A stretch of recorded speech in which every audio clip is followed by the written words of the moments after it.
Joe Rogan Podcast. Check it out. The Joe Rogan Experience. Train by day, Joe Rogan Podcast by night, all day.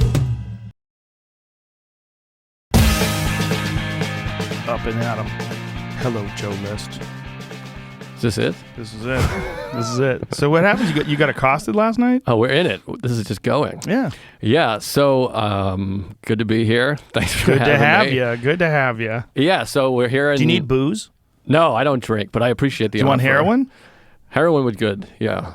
I'm still doing heroin. That's always like the hackiest joke. I don't drink, but I want to buy heroin. It's like you always go like if someone says they don't drink, you go with something way more preposterous than drinking. Like, oh, I'm sober.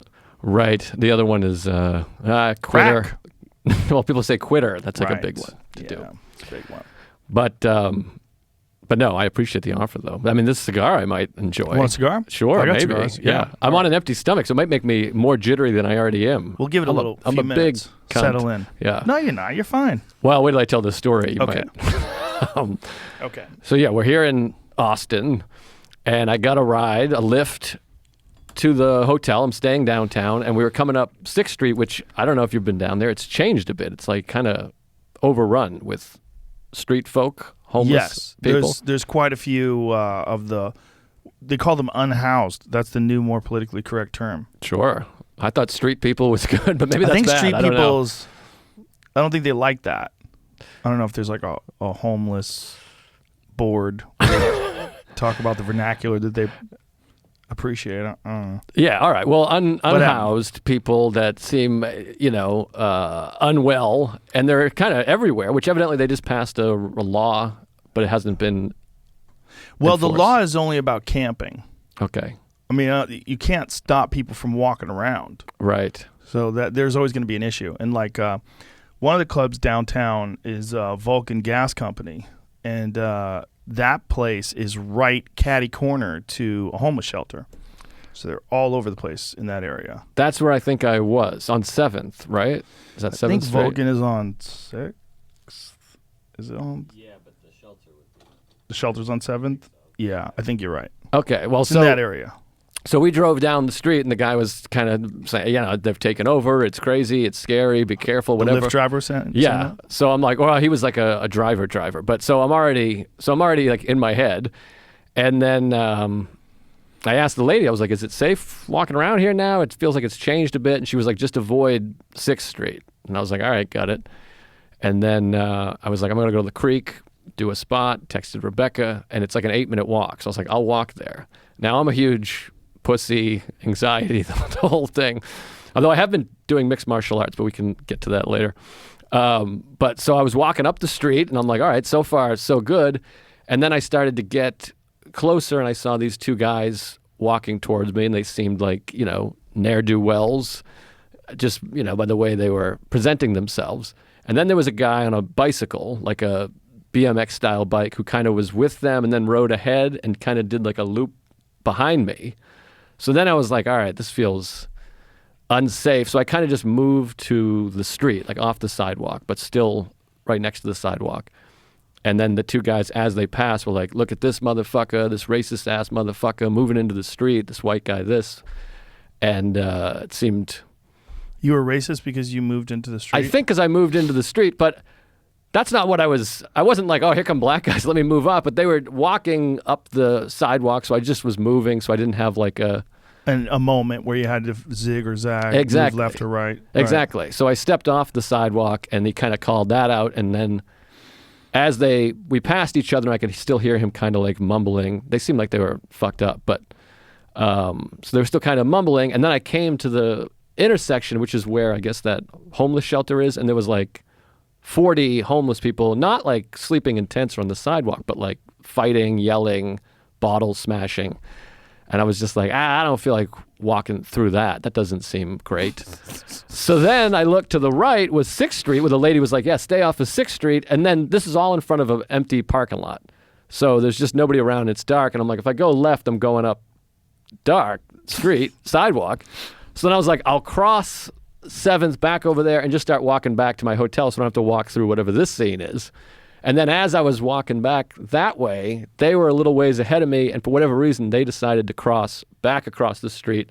And so we just met right there. And then the guy's like, you wouldn't be following us, would you? And I was like, no, I'm just lost. And I kind of did like I don't want anything to do with you guys. And then the guy got like right up into my face and was like, you better be fucking lost. You want you get law and like whatever else. I was in like panic mode, so I couldn't. Oof. And then there was one of those like scooters, those rental scooters that are everywhere. Yeah. And he just gave that like a hard kick and did like this thing, and we were kind of like manager and an umpire, just like right there. And I went, no, I'm getting out of here. And I just kind of walked around and then swallowed all pride and just went full run. That's a good move. All right, thanks. I thought you were going to call me a cunt. No, I might appreciate it. I might have done the same thing. Well, I mean, again, it's like it's a good move, man. You don't want to get into an altercation if you can avoid it. If you can avoid it by running, like the swallow the pride thing, like what are you gonna do? Just get attacked, or what are you gonna do? Fight when you can? If you can not fight by running, you should definitely run. Like you talk to any martial arts instructor, they will always tell you that if you can get away. A smart one will tell you get away. A dumb one will say, first of all, you got to kick him in the knee. Then you got to fucking poke him in the eye like the Three Stooges. Get the fuck out of there, man. Get out of there. Yeah, so I've done a little bit of MMA training the last couple of years, and like that's the basic idea, obviously at whatever level, if you want to say level. The idea is to use whatever skills to get out of harm's way. I'm not looking to inflict damage on people. Sometimes it's just people just want to fuck with you. So these guys probably just wanted to fuck with you and make you feel uncomfortable and make you scared. Because if they wanted to do something, they probably would have done something, right? Yeah, that's how I felt. And I literally consciously thought, me running gives them what they want. They get a nice, like, that's right, bitch. Right. And I'm fine with that. I'm 39 years old. I'm not looking to prove anything to anybody. And then Rebecca was like, texted, who runs the creek, and was like, I can send security. And I was like, I'll take it as a sign. I'll see you tomorrow night. I'll take a lift. They have solid security at the creek, though. They have some big-ass giant dudes. Oh, really? Yeah, some solid dudes. Oh, good to know. Well, tonight I'm going to take a lift. I'm good with walking. But it was scary, but I felt good because I'll come get you tonight. I'll pick you up. All right, I'll take it. We'll talk. I appreciate it. Yeah. Well, I felt good because when I got back, I was like, I didn't sit there going, you're a pussy, you piece of shit, and nor was I like panicking. I was just like, all right, that was crazy. Yeah, it's not good. You're always better off just swallowing pride. Yeah. It's hard to do, but it's so important. Like, how many times have you seen like YouTube videos where people get in fights and they don't even know how to fight? All the time. What is that? That's swallowing. Did you see that? There's a new video of a lady cop beating the shit out of a bunch of people in a bar. This lady cop roundhouse kicks this guy, and then this lady punches her from the side, and she fucking lines up like a karate punch and straight blasts her in the face. And, like, the lady's at the bar all fucked up, but it's crazy. It's like she's got her hair in a ponytail and shit, and she's out there doing karate on people. Well, I've said this for years. It's so scary with people. You can't just get in fights with people because now so many people train in mixed martial arts and all this shit, including myself, but I suck and I'm a cunt. But way more people than ever before. Yeah, so it's like I've met people. There's comics that I know that just look like nerdy guys, and they're like jiu-jitsu blue belts or brown, whatever belt. And you're like, that's a guy I would just be like, shut up, you pussy, or whatever. And then next thing you know, you're getting choked to death. Well, that's what's interesting about jiu-jitsu is like some of the very best guys are what my friend Eddie Bravo calls nerd assassins. They're just like people that are really into technique, and like jiu-jitsu is in a lot of ways like a crazy game that you learn, and people that would be into other games get into jiu-jitsu, and then they wind up having to use their body as like a game piece, right? But they have the same sort of mentality as someone who's like really into StarCraft or something like that, or maybe into chess, or and legitimately some of Eddie's best students are these guys that are like very unassuming looking.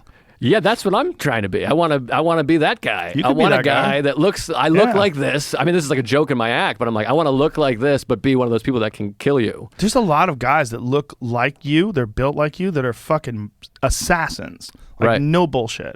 Yeah, Chris Gethard is a comedian. Do you know Chris Gethard? Yeah, I do. Where do I know him from? Is he a a New York comic. guy? Yeah, he's a New York guy. I think he was an improv guy and sketch guy. He had a show. I think it was called The Chris Gethard Show. He's like a brilliant improv comic, but he just looks like kind of an unassuming, sort of nerdy guy, but he's a jiu-jitsu guy. I don't know what level of jiu-jitsu, but a high up. And I was talking to the guy that trains me, who's also a comic, this guy Diego Lopez. And I talked to Chris, and I was like, so you could kick some ass? And he's like, well, I feel comfortable that I could handle myself in a situation. And then this guy, Diego, was like, he's being modest. That guy will fucking kill you. And, which I was like, oh, man, that's all I want in my life. You could get there. But it's hard because, I feel old and... Well, you just gotta train smart, and you'll have to do some lifting weights, but yeah, it has to be something you're obsessed with. Like if you really are gonna get really good at it, it has to be something that you're like. I'm gonna train 3 to 4 days a week. I'm gonna do this. I'm gonna lift weights. I'm gonna train. I'm gonna really get into this, and I'm gonna get good at it. See, I see you already. You're like, ooh, yeah. Well, that's the thing. Well, it's funny because I'm a pretty good athlete. I played baseball and track and basketball and stuff. And I say this to this guy, Diego, who trains me. I'm like, there's times where he's just beating the fuck out of me because we do standing striking and all this stuff. And after a while, you have that ego of like, God, I'm like, let's play baseball. Let's fucking go play basketball. I'll whatever. And he said, he's like, this isn't like a sport. It's not like you throw a uniform on and then you learn the rules. This is like a survival, serious thing. It is in a way, yeah, but it is also a sport, right? It's like if you can move your body well, you can do martial arts. Like if you're a good football player, there's a lot of guys who come over from football, and they, like Greg Hardy, he's one of the heavyweight contenders in the UFC. Started out as an NFL player. Eric Anders, same thing. There's a few guys like that are like really good, like athletes that start off in other sports and then they make their way into MMA. Well, I was a cross-country star in high school, so I think that might kind of translate into... I'm kidding. Well, cross-country, you develop a lot of endurance. Yeah, I mean, I have that going, I guess. I have endurance, but... No, it's fine. But the thing is, too, there's times where I'm doing it and I'm like, man, I love this. This is great. But then I'm like, what am I doing? I'm not this guy. As I'm getting choked out or punched in the face, I'm like, I fucking hate this. Yeah, I'm just checking this dude's name because I think I fucked his name up. Oh, whatever. Anyway. I think that it's one of those things where if you learn how to do anything with your body, whether it's yoga or we got a lot of guys that got into jiu-jitsu that are really good from breakdancing. Oh, wow. Yeah. Similar kind of thing, I guess. Yeah, they started out breakdancing, and when you're doing breakdancing, like think about gymnastics, think about the guys who do the rings, right? They're like the most jacked guys of all time, right? They're fucking massive arms, and they're mostly just manipulating their body with, their shoulders and their biceps and all that stuff. They're not really. I don't think those guys lift weights, right? Do they? I don't know. I have no idea, but it seems like they're just doing natural pull-ups and shit, I would think. If you could get a guy from like the rings, like a guy who does that kind of shit, and then teach him how to strangle people, like look at these motherfuckers. Look at the strength on that guy.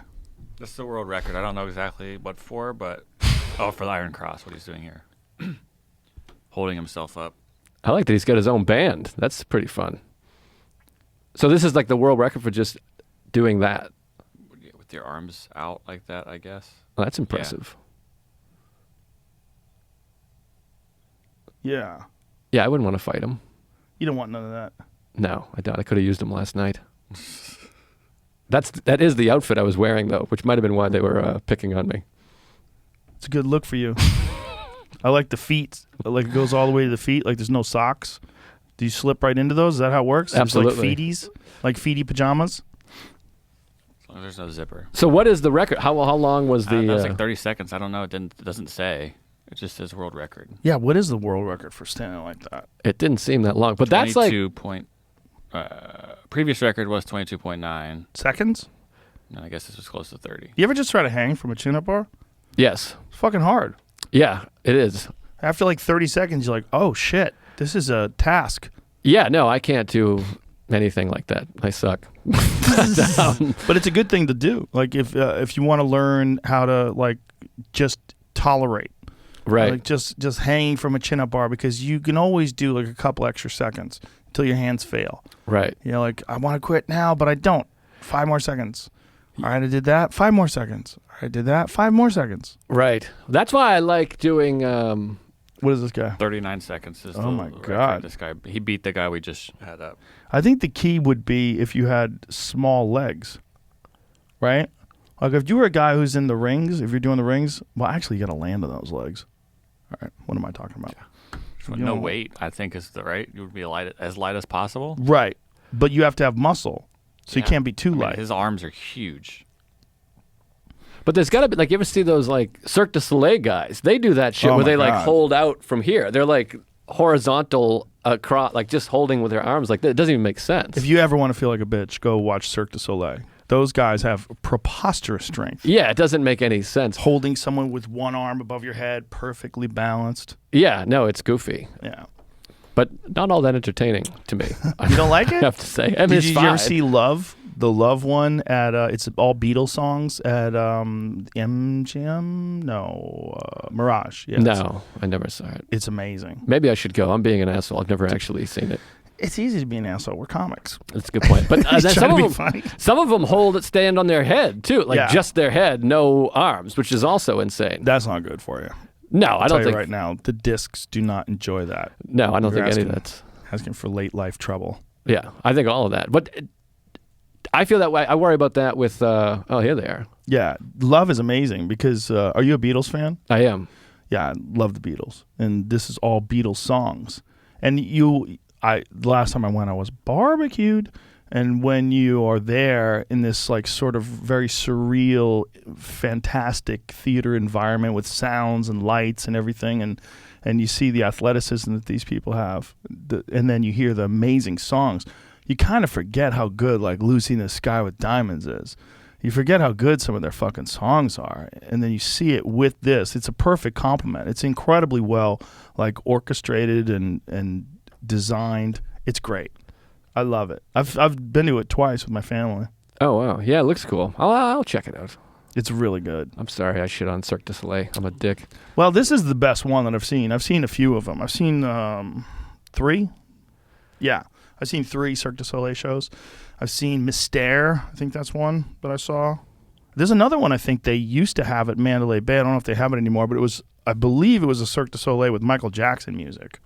Oh, fun. Can Which they do is- that still? It's an odd one. Yeah, right? Like you kind of can. Like Michael Jackson is the only, because he died without being convicted.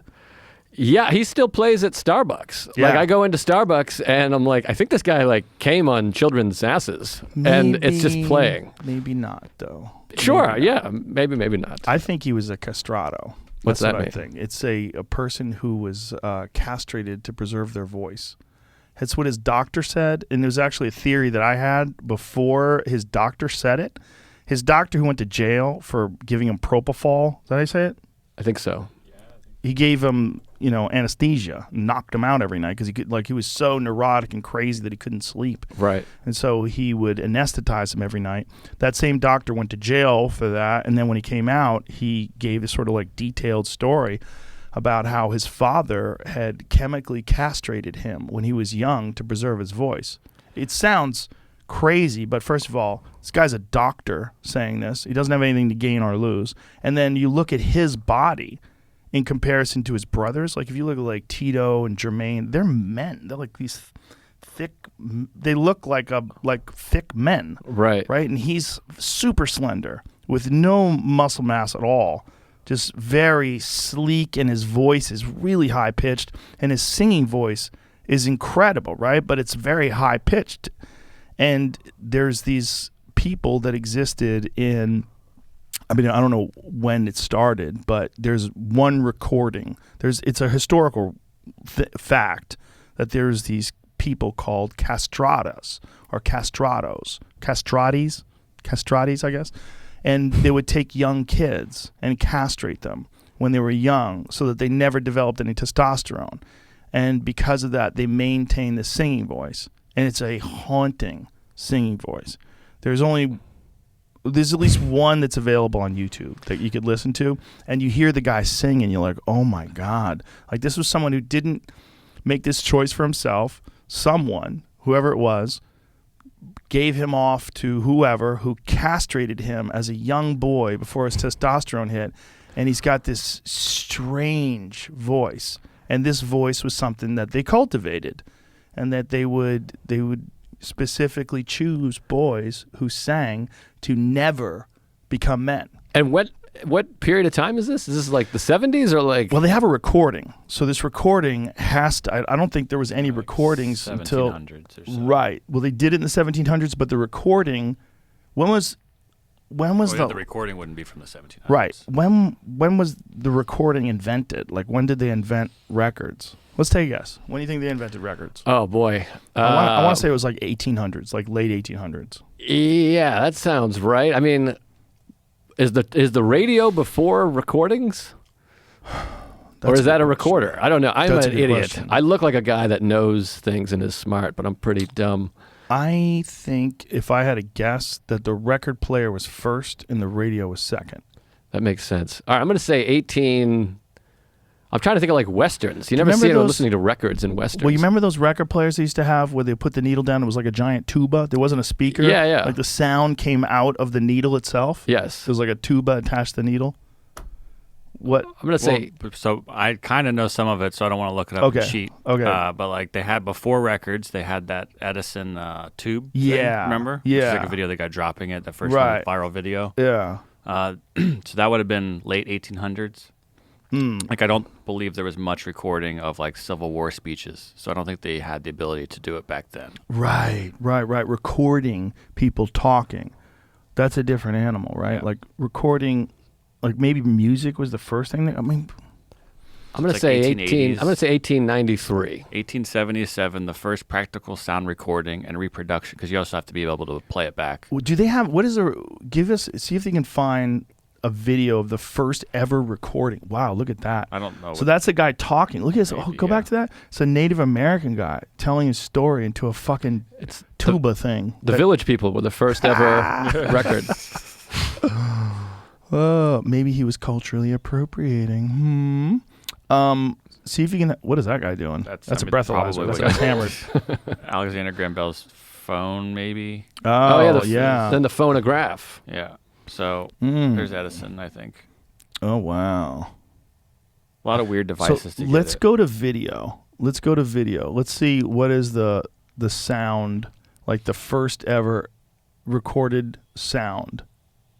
See if it's like first ever recording. Or First ever audio earliest recording. recordings Okay. known. That's good enough. Listen to that. Let's listen. First Voices of the recorded past. sound. First recorded sound. Ooh, here we go.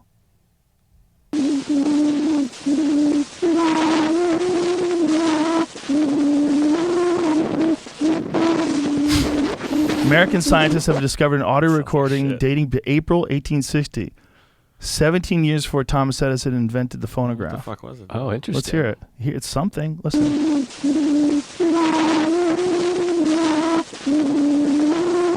It's aliens. That's the shit that Jodie Foster was listening to in Contact. Could It be. sounds like it could be a castrated person. No, now you can hear the castrato, because the castrato is it is a very haunting sound. So is castrato, do they cut your dick and balls off or I think just they one? just cut your balls off. Okay. That's not so bad. I guess. Yeah, here we go.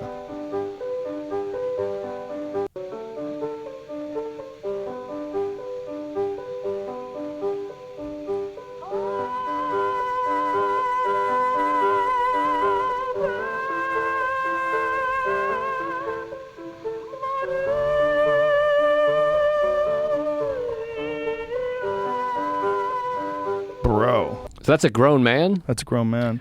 Yeah, the But- guy's name was Alessandro Moreschi. I feel like you might be able to pull that off with a pair of balls, though. Maybe. You I mean, could. like, oh, I can get pretty high. I got testicles. Yeah, well, that guy didn't. Reassessing. Why are they reassessing him? But he was one of the last castratos that we know of. But again, that was what the doctor said about Michael Jackson. If you listen to some of Michael Jackson's music, I mean, the songs, the pitch that he hit, and Right. a man in his 30s, right? Like, how is he singing like that? I mean, maybe he could just sort of falsetto it, because a lot of people could do that, but it doesn't seem like that's the case. And he does seem so different than his brothers. Yeah, I mean, I'll buy it. Sure, I'll go for it. But so you're saying that because of this, there's no way he came on children? I did not say that. That's You what I thought said you were that. implying. I did not say that. I said maybe he didn't. I got you. Because if that was the case, then he probably couldn't, Right. because his body didn't produce sperm. But didn't he have a kid? Or did he not have a kid? No. I don't know There that was much about Michael Jackson. He had children, but I do believe they were either adopted or something like that. They don't look anything like him. They're white kids. Gotcha. I got to So do it's more like- MJ research. I think. It's a weird one, man, because he was the first guy we saw go insane with fame, Yes. right? Yeah, I guess I'm trying to think. I mean, like Marilyn Monroe, like died and shit, but that was like, but she didn't look like a completely different human she got being. killed by the Kennedys, let's be honest. Oh, is that right? That's what I would I'm learning so much here, and I appreciate it. I think she was a blabbermouth, and I think they had decided enough was enough. All right. I'm just throwing that out there. I can't tell when you're you- serious or not, but I'm very susceptible to theory. I'm like, all right, sure. I think that was the theory, though, about Marilyn Monroe, is that someone whacked her. I think she fucked both brothers. That's right? the problem. Yeah. And then as she's getting older, she's like, I need to write a book. And they're like, really? I mean, that's fair. I'll take it. I don't know. Which, like pills, right? It was the story. She died. What is the story? I mean, if, I don't- look, No, a drug I'm overdose. I think it was like I'm totally not accusing anybody of doing something, because I don't fucking know. And she easily could have overdosed. And when people are taking pills, like, they overdose all the time. It's common, you know. I mean, yeah, absolutely. what's his name? Famous actor. Heath Ledger. Heath Ledger. Yeah, perfect example. Right. Yeah. Yeah, pills. The thing about pills is I think you can take the same amount you took the night before, but your body just reacts differently the next night. That's what I've heard. Maybe. And also, it's like your liver could be failing you. Right. You could be doing it a lot, and your liver's like, check, please. Yeah. I don't know. What is it? Philip Thomas. What is his name? Philip Seymour Hoffman? Philip Seymour Hoffman. He was another one, right? Didn't he die from, or he died from heroin? I think it was heroin. Yeah. I got a funny Philip Seymour Hoffman story. I saw him in the East Village. This is like years, like 2003. I was going to the New York Film Academy because I wanted to be an actor for a minute. And I saw him at a bar or a restaurant, and I was hammered. And I walked up to him, and he was like with this woman. And I just walked up and I said, the only true currency in this bankrupt world is what you share with someone when you're uncool, which is a line from Almost Famous. And then he looked at me and went, yeah. And you could tell he just wasn't having it.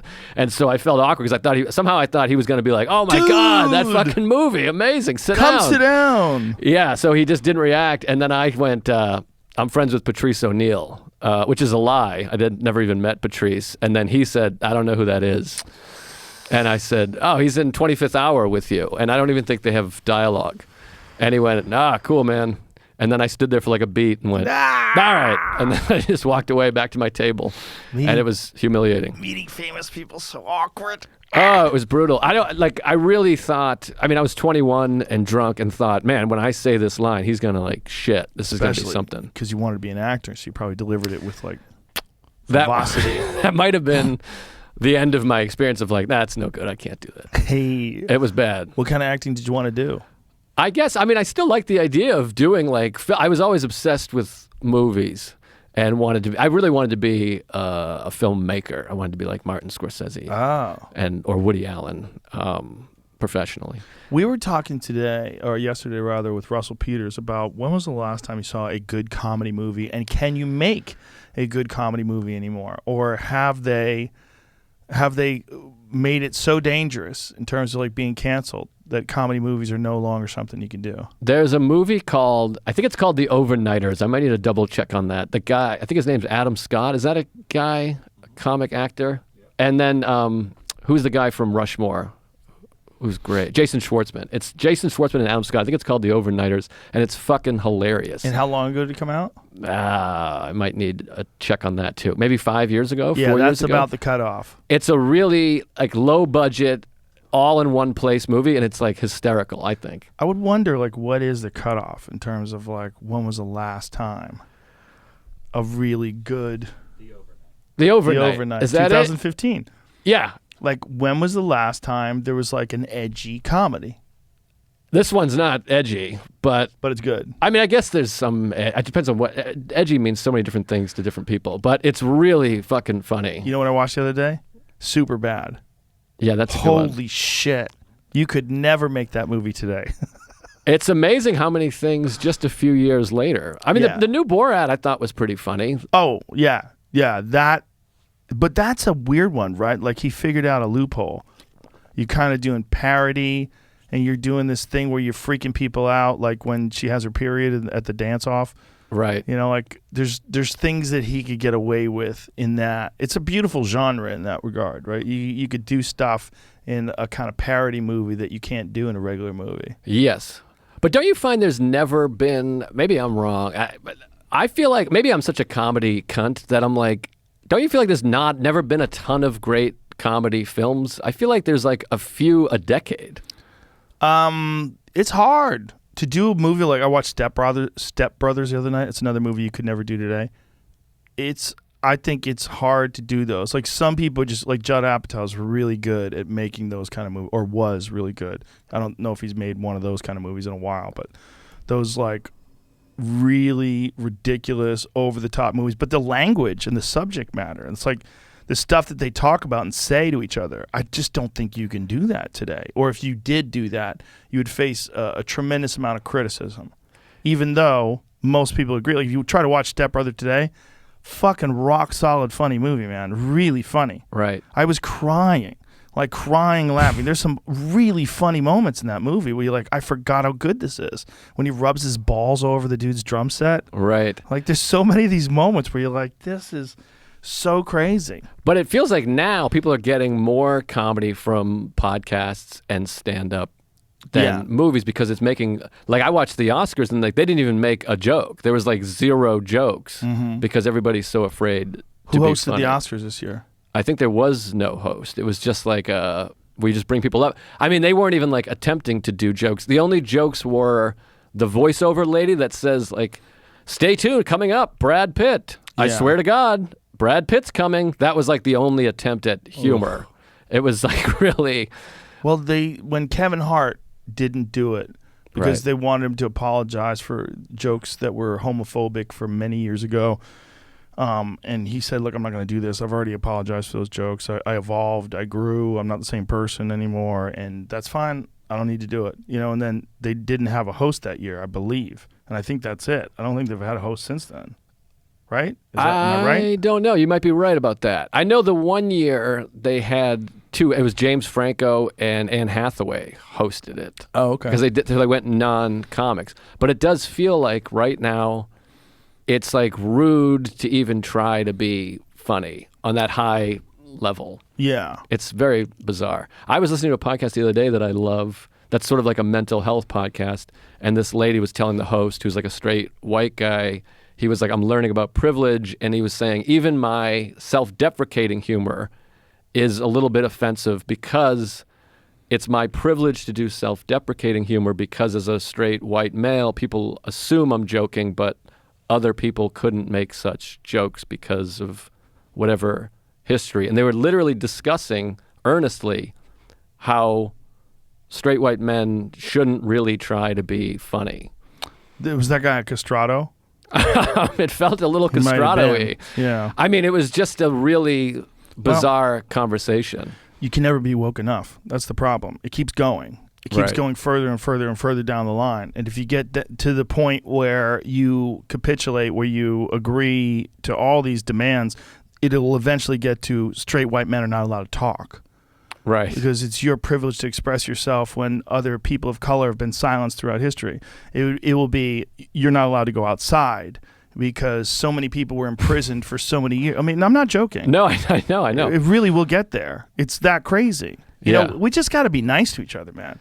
And there's a lot of people that are taking advantage of this weirdness in our culture, and then that becomes their thing. Their thing is calling people out for their privilege, calling people out for their position. You know, it's fucking crazy times. Yeah, most definitely. But I do feel like there's more it feels like I hear more people sort of speaking out against that kind of stuff than I hear from people saying that's a good idea. Like I think there's way more people that are like, what? That's insane. Well, especially in our circles. True. Yeah, maybe I'm in a bubble. I don't know. Yeah, I mean, we're definitely in a comedy bubble. I mean, this is what we do. We talk shit. Right. You know, when you talk shit and you see something stupid like that, like as a straight white man, I shouldn't be self-deprecating. Like, bitch, what the fuck is wrong with you? Yeah, I mean, I'm in a lot of trouble if we can't do that. But yeah, we're humans. If you're a human being, you should be able to express yourself. You shouldn't have to take into account all the other people that are either not heard or not expressing themselves currently or not in the same, you know, whatever category is. You're like, come on, man, we can't do that, because that's what you're doing is you're forcing yourself to think double and triple about every single fucking thing you say and whether or not you have the right to say it, whether or not you have the right to express yourself. yeah, and then nobody's having fun. That doesn't seem like a fun way to live at all. It's a terrible way to live. So It's a terrible way to live. that being said, I'm terrified and I want to scrub everything I've said already. Other than the Village People thing, I thought that was pretty good. It's fun to stay at the YMCA. But you can't do that. Like the Village People, if the guy who played the American Indian was an American Indian, he'd be fucked now. They'd cancel him. Right. I think it's Native American. I mean, that's a little fucked up that you just said American Indian. They call themselves American Indians Oh, fuck. sometimes. It's All really different. Well, it's like the term Eskimo. Some people will tell you the term Eskimo is offensive, but then in some parts of the world, some parts of this, I think in Alaska, they actually call themselves Eskimos, and they prefer to be called, I might be fucking this up, but some places it's Inuit. And then in Canada, they don't call themselves Indians, they call themselves First Nation. Ah. So it's different up there. And they have all these, it's very strange, like they have all these different rules for First Nation people when it comes to like wildlife resources. Like you can catch as many fish as you want. You could shoot a moose with a flashlight. You could just get really, you get a floodlight. What do you mean? Oh, like a flashlight on a gun. You put a floodlight so the moose is like frozen, it doesn't know what to do, and then you blast them Oh, at I night. see. You can hunt at nighttime. You have no rules, and you can hunt them all year round. Like they can always take from the land whatever they want. That seems fair, I guess. Or is that not fair? I don't know. Well, it depends upon the access to resources. Like what is the moose population like? Are they decimating the population with these practices? What are they doing with the meat? If they could shoot as many moose as they want, are they shooting 3, 4, 5 moose a night and giving them out to friends? How are they managing the resources? Like there's a reason why in most of these places, like I could speak about North America because I have more understanding of it. Wildlife biologists will take like a survey of the animals. They do it a bunch of different ways. They'll do it with helicopters. They'll fly over with planes, and they'll get an assessment of like mountain goats. They're like, okay, we counted 200 mountain goats in this particular mountain range, and we've decided that we can give out 10 tags with an estimate of a 50% success rate, which is usually pretty high, and say that so if we lose 5 animals, they're going to have a bunch of babies, and some of those babies will be gone. We'll maintain a healthy population. And this is how wildlife biologists estimate how many animals can be removed from a specific population while keeping it healthy. So I don't know how they do it in Canada. I assume they probably do it the same way. If they do that, so you have one rule for everybody else, and then you have another rule for the First Nation people. The First Nation people, like, we went walleye fishing. When you go walleye fishing, you can only keep 1 walleye per day, unless you're a First Nation people. So we were sitting on this pier. We were standing on this pier, and we were catching fish next to these other folks. They just kept catching them. They catch walleyes and just kept keeping them. When we caught 1 walleye, we were done. And then you could only keep northern pike after that, but they could keep whatever they want. Interesting. Now, can you pretend to be Native American? I mean, you you could pass, right? I mean, do you have to have like a card? How does it work? Do your face have to be painted? Like, what is the I think you probably have some sort of First Nation ID or something like that, if I had to guess. Right. I'm guessing. I mean, that's kind of funny too. That you just got to be like, oh, well, cool. I mean, if you have an ID that says you live in South Dakota, I guess so. I mean, that's like the Indian reservation thing here in North America, right? Or in the United States. Like, they can open up casinos Right. And if you're in some of these places where they have casinos, you get a check if you are a certain percentage of the tribe. Say if you're like 1/8, or I don't know what the number is, but a percentage, Apache or what have you. Tribal identification cards are issued by tribes as proof of your enrollment and membership in a tribe.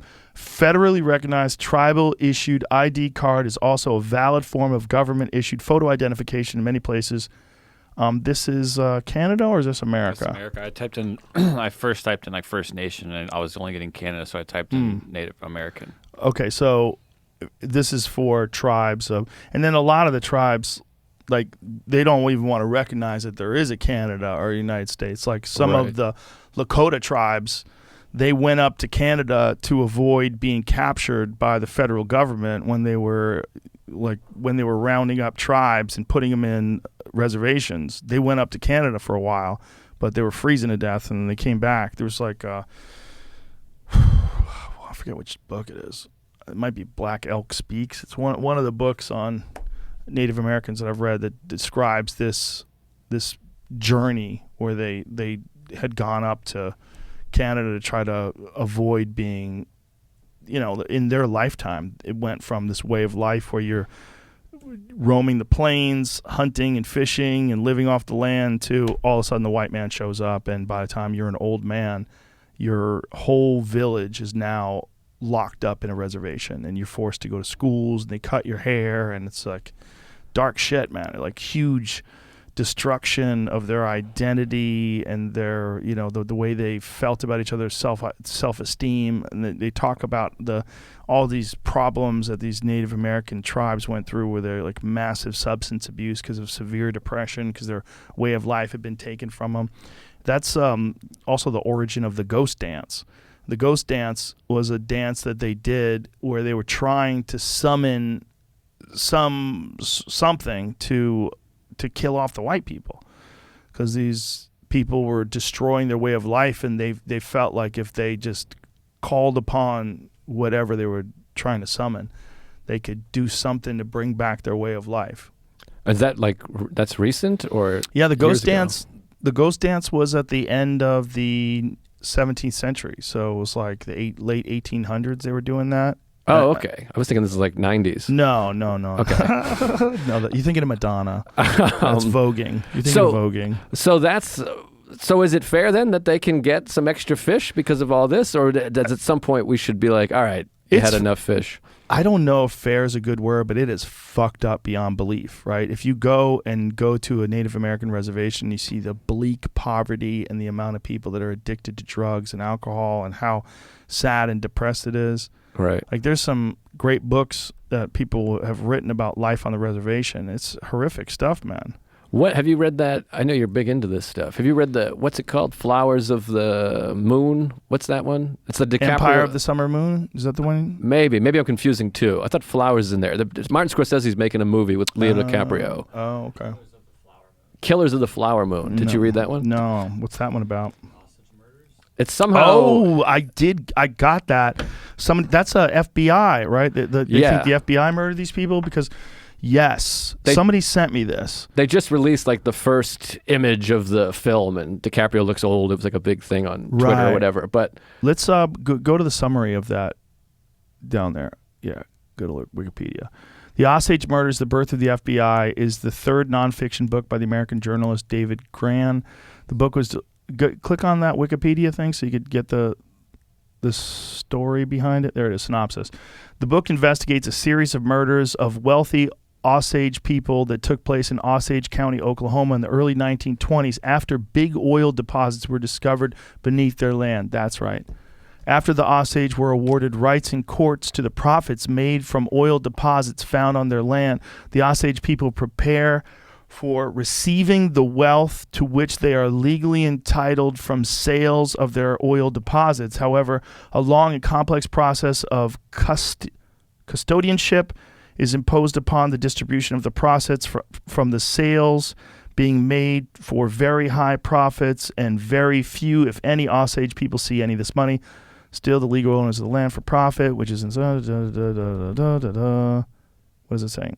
The elements hostile to the Osage people then decide that they could greatly simplify their profit mongering of the oil profits by eliminating those who they consider to be operating as the middleman before they can abscond with the oil profits. The Osage are viewed as the middleman, and a complex plot is hatched to put into place to eliminate the Osage people inheriting this wealth from oil profits on a one-by-one basis by any means possible. Officially, the count of the murdered, full-blood, wealthy Osage reaches at least 20, but Grand suspects that hundreds more may have been killed because of their ties to oil.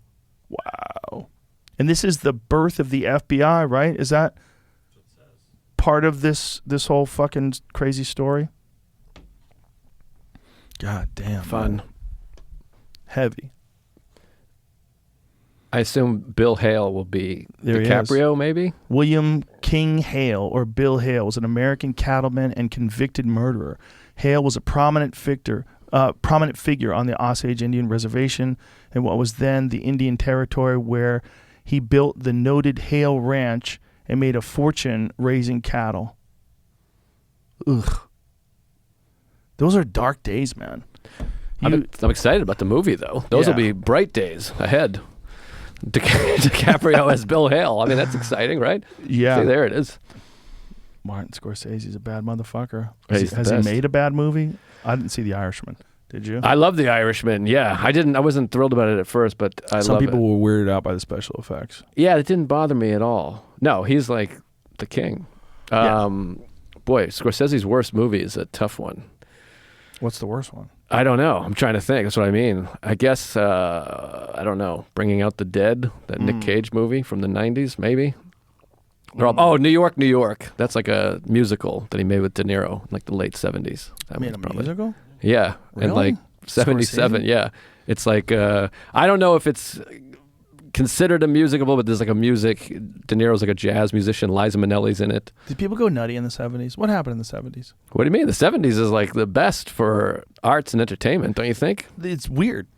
It's great for sure. I mean, it's amazing for amazing for music, amazing for a lot, amazing for some cars early in the 70s. And movies, Yeah. best decade Oh, for yeah. movies. I think the 80s is like the weirdest, Oh, yeah, cheesiest. for sure. Everyone great went a little bit shitty in the 80s. Doesn't it feel like? But there's a phase is like 60s, 70s, and then 80s, right? Yes. It's like things got weird.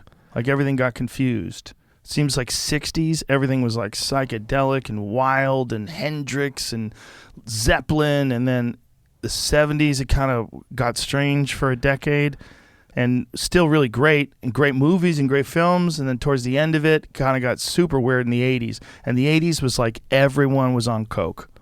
Yes.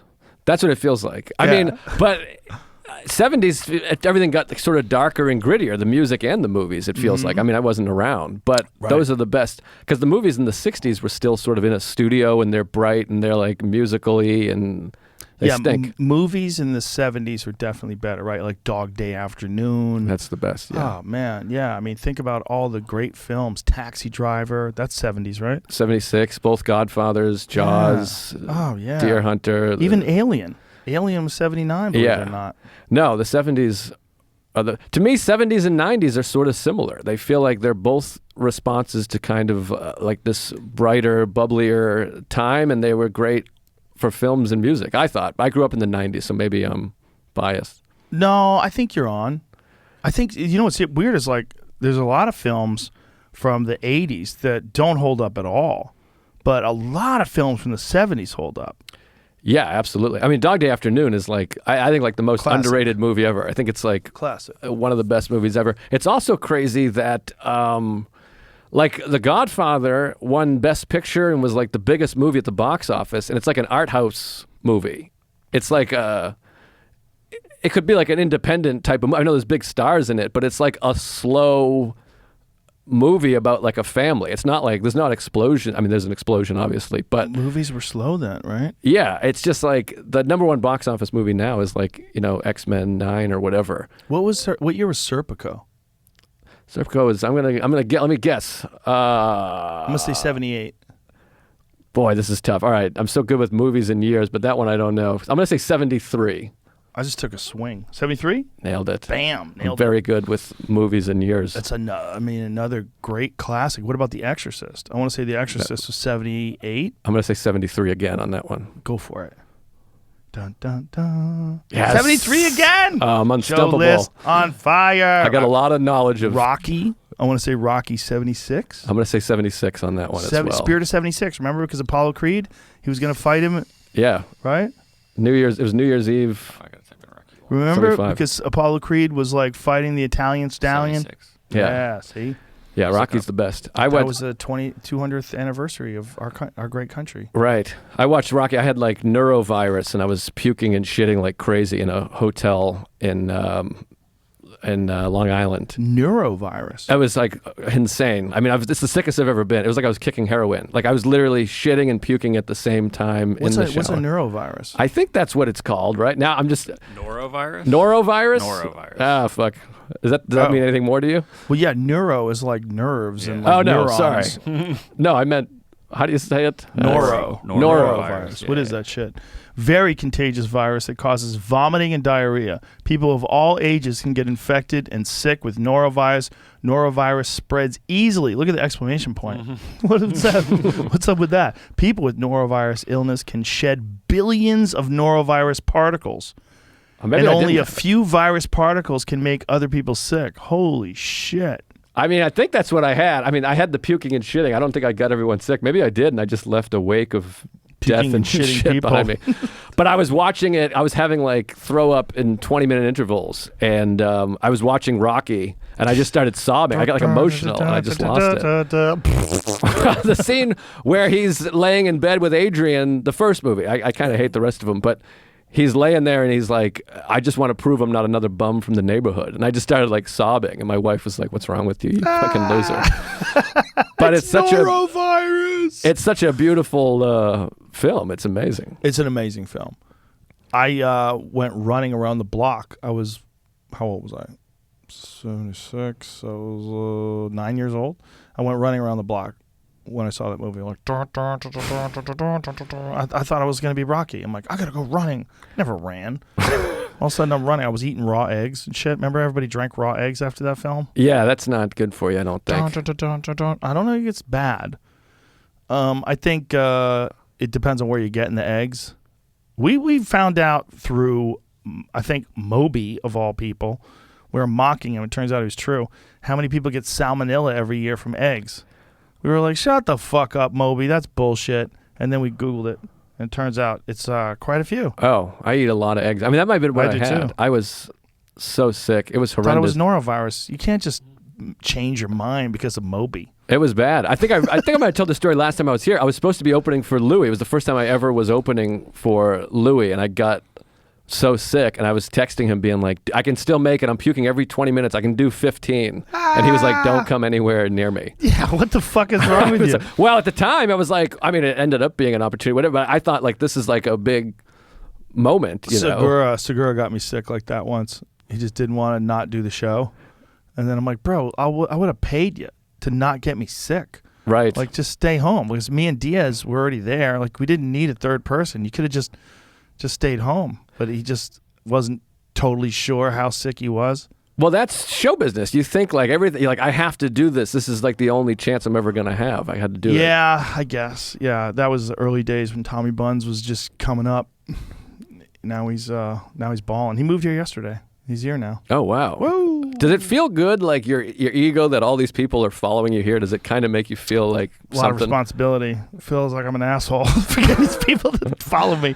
I think it's a great place to be, though. And there's a lot of clubs here now. There's a lot of like places you can work here. It's like legitimately a good spot to do stand-up. And the local scene's very good. There's a lot of good comics here. Yeah. Well, you've ruined it for me because my wife's family all lives here, and we've always been like, maybe we should move to Austin. It's warm. It's a little better. We got family. This is our family could be. We can fly out. Come but move here. now, if I move here, people are like, oh, he's one of these guys following on, Rogan. so Oh, what? stop it. I almost Come got killed on. last night in the street. What are you You're shitting with me? the wrong people. I was alone, so I guess. You'll be fine. Yeah. No, You'll but be it's a fine. great city, and I got family here. I love it. Yeah, I love it here. It's great. It's quiet. It's quiet. It's calm. People are cool. They're friendly. I had the exact opposite experience last Wow. night, but You were in a bad spot. You could be in a bad spot in any city in the world. You could be in the nicest, sweetest neighborhood. You fucking run into the wrong folks.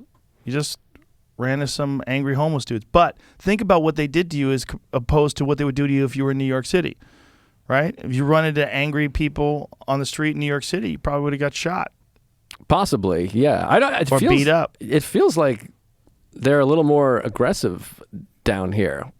Just one experience? Maybe just one This is experience. a- I don't know. Maybe you're right. This is bias sampling. What- Sampling bias. That's what we all Yeah. do, right? I Of course, sure. For sure, yeah. And People- maybe it was fine. Maybe I could have just been like, take it easy.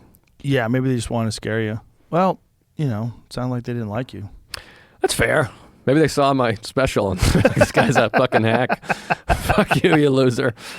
Maybe they wanted to give you some material. Yeah, no, it's fair. Whatever. It is a sketchy area, though. That area downtown, it's like it can get sketchy. There's a lot of cops down there, though, and a lot of them are on horses. Well, I imagine the lady said the weekend when people come back to go to the bars and stuff, it's a little... When people come back, dude, Right. they're back. You go to 6th Street on a Saturday night, it is mobbed. Oh, really? It's like coronavirus doesn't exist. Oh, nice. No one's got a mask on. They're all wandering around. There was a New York Times article that said that there's never been one single recorded case of anyone getting coronavirus from being outside. Is that true? Yeah, I read, I don't know if that's true, but I think you have to be really close and like making out, I think. But there was a bit of a controversy because the CDC said under 10%, which is a little bit like saying under 1 million people, Under 10%. Under 10% of transmissions happen outdoors. But the real number is like 0.01%. So it's like, it's a misleading stat to say under 10%, whereas it is under 10%, It's but way it's under. under 1%. This is the article. Yeah. Misleading CDC number. We have a special edition of the newsletter on a misleading CDC statistic. Yeah, that's it. Less than 10% of COVID-19 transmissions are occurring outdoors. Media organizations repeated this statistic, and it quickly became a standard description of the frequency of outdoor transmission. But the number is almost certainly misleading. It appears to be based on partly on a misclassification of some COVID transmission that actually took place in enclosed spaces, as I explained below. An even bigger issue is the extreme caution of CDC officials who picked a benchmark 10% so high that nobody could reasonably dispute it. That benchmark seems to be a huge exaggeration. Dr. Look at this guy's name, Muj Sevek, a virologist at the University of St. Andrews. In truth, the share of transmission that has occurred outdoors seems to be below 1% and maybe below 0.1%. Multiple epidemiologists told me the rare outdoor transmission that has happened almost all seems to have involved crowded places or close conversation. Saying that less than 10% of COVID transmissions occurs outdoors is akin to saying that sharks attack fewer than 20,000 swimmers a year. The actual worldwide number is around 150. It's both true and deceiving. Aha. Jaws, another great movie from the 70s. Fuck yeah, it's a great movie. Can I really smoke this? Yeah, man. Come on, we got more. Oh, all right. I'm with you. Oh, you have a humidor. Oh, nice. Maybe I should get one from the humidor. This feels a little... It's from yesterday. Oh, all right. But Well, now I feel like an asshole. But yeah, it's interesting because I was just in Oregon last week hiking in Sun River, and it was gorgeous and beautiful. Mount Hood. That's so white. You're so privileged to be able to hike in Oregon. That's right. That's a white male privileged thing to do, hiking in Oregon. No, I saw 0 black people. I was going to be like, no. Do you know Oregon was actually developed specifically as like a white separatist state? I did you not know know that. Yeah. No. You know. If you don't know, now you know. Oh. Yeah, that's the story of Oregon, I believe. Is that correct, Jamie? I might have made that up. Well, I was out there, and then we were hiking in Mount Hood, and there was like an older couple that had stopped on the mountain, and as I was passing them, the guy was like, "Oh, sorry," and I was like, "Oh, no problem. It's a beautiful day to be up here." And then the lady just like looked at me real angrily and put her mask on as I was like passing. And I felt bad. I'm like, I feel like you're not reading the articles. Like, we're outside in the middle of the woods. You're fine. Well, some people don't have a chance, right? Like, how many fucking articles can you read? You know, if you're out there living your life and you're working all day and you have a family and what have you, like, do you really have the time to be reading these fucking articles and try to keep up with what's the latest? Well, I guess so, but not that specific article. But I feel like we've known for a while that outdoor transmission. But also, you're making me feel like a jerk now. You're right. Maybe, maybe she's a good person and she hates me. So many people don't know so much about so many things that you assume they do because you do, right? Yes, I suppose so. I feel shamed. You're shaming me, and I think that's part of your white privilege to shame. You got a good point. A fellow comedian, but There's a lighter over there. Oh, you got yeah, I got one. Sorry. I don't mean to shame for real. Just mean to shame for humor. Humor only. Yeah, I don't really feel shamed either. Do I stink? Is this the worst episode you've ever done? I feel like I'm eating Great shit. episode. Oh, all right. What are you talking about? I'm enjoying the shit out of it, dude. Listen, like, man. I'm like, oh, I I suck. know the fact you've got self-esteem issues, but I think you're a fucking hilarious stand-up comedian. I think you're a great guy. I always enjoy talking to you. And I'm happy to pump you up and to get you over this hump. Thank you. What a that funny you time have. to be lighting a cigar as you're like, no, I think you're great. And I'm over here. You're like, yeah, I'm the shit, bro. With my fat stogie. I feel like I don't have a good cigar look. I feel like a guy, when I'm smoking, people are like, look at this fucking asshole pretending to be cool. Okay, well, I look at that fucking asshole smoking a cigar. You do? Yeah. Look at I'm a bald, fat-headed fuck with a stupid cigar in my mouth. Me and Bobby Kelly should be lying about things. Sitting next to each other, smoking cigars, lying. I love Bobby. Bobby's a big cigar guy. I He know, that's smokes why I brought him up. the most We're cigars. both fat-headed, bald guys. Yeah. No, Bobby's the He's best. a great guy. I love Bobby. Bobby's a guy. We smoke at a cigar place. Now, Bobby's, I don't know where you fall. Well, you're a very big celebrity, I guess. But Bobby's a guy that doesn't mind mentioning that he's a comedian in mixed company. I've never told anybody I'm a comedian in my life. But like we'll be at like a cigar lounge and he's just talking comedy. I'm like, people are going to overhear us. And then guys are like, hey, I can't help but overhear. And I'm like, oh, fuck. Now we got to like talk comedy with these people. Yeah, if people don't know what I do for a living, it's always one of them, I got to pick a thing that I tell them. I do that. I always say, I was talking to Brian Regan. I'm really name dropping here. But I was hanging out with Brian Regan and we were talking about our fake jobs on the road. And I said, I always say I'm visiting. My friend just had a baby. That's why I'm in town. If a cab driver asked me. And it always worked and nobody ever questioned it. But then Regan was like, what? He's like, who gets on a plane to go visit their friend's baby? And then Regan goes into his Regan voice and he's like, my friend had a baby in St. Louis. And next week, my friend had a baby in Kansas City. He's done the whole thing shitting on me. But he was telling a story where him and his brother golfed. And it was just the two of them. They put him with another pair. Or two other guys. Dennis, the Yeah. other comic? Yeah, and their thing was they said we're painters. That's like their thing that they always say. Oh. But golfing, it's like a 4-hour day. So people naturally start asking questions about, What kind of paint you like? yeah, and he's like, we had not thought it through at all. So and then Regan's doing, you can't even impersonate Regan because he's Yeah. so funny that it's not worth it. Paint. He's like, we use the outdoor paint. And he's doing the whole, and I'm like on the floor laughing. I mean, that guy is like the funniest He's guy. so funny and he's such a nice guy. He's one of the best examples of that you do not have to swear or be dirty to be ridiculously funny.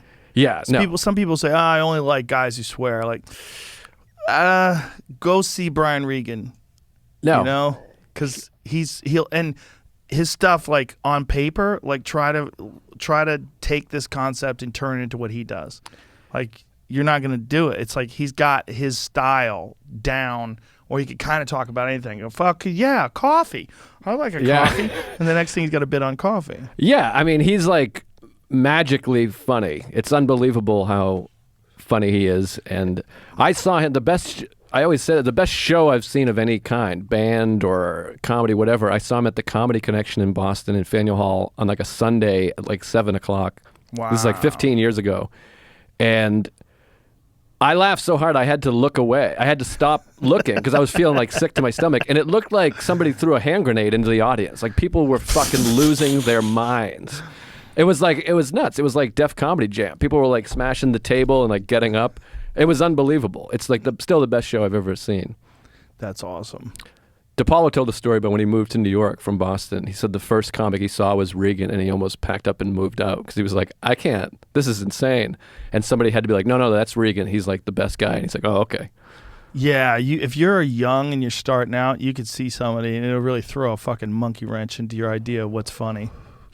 Yeah, it's like, oh, this is a better class, and someone has to be like, no, he's just like the best guy you're seeing. What the fuck is? I'm blanking on his last name, but he was genius. The big pants. We're big pants people. Kevin. Oh, Kevin Meaney. Kevin Meaney. Yeah, I I love saw Meaney. Kevin Meaney when I was fresh out of high school. I saw him at Catch a Rising Star before I ever did stand up, and I remember just not understanding what was happening. Yeah. Just laughing so hard I didn't understand what he was doing. Like everything he did was funny. Yeah. Every movement was funny. Every expression was funny. It was me and my friend and Diane DeRosa. Shout out to Diane DeRosa. We're just crying laughing at this guy. And I just remember walking out of there like I had just seen someone do magic.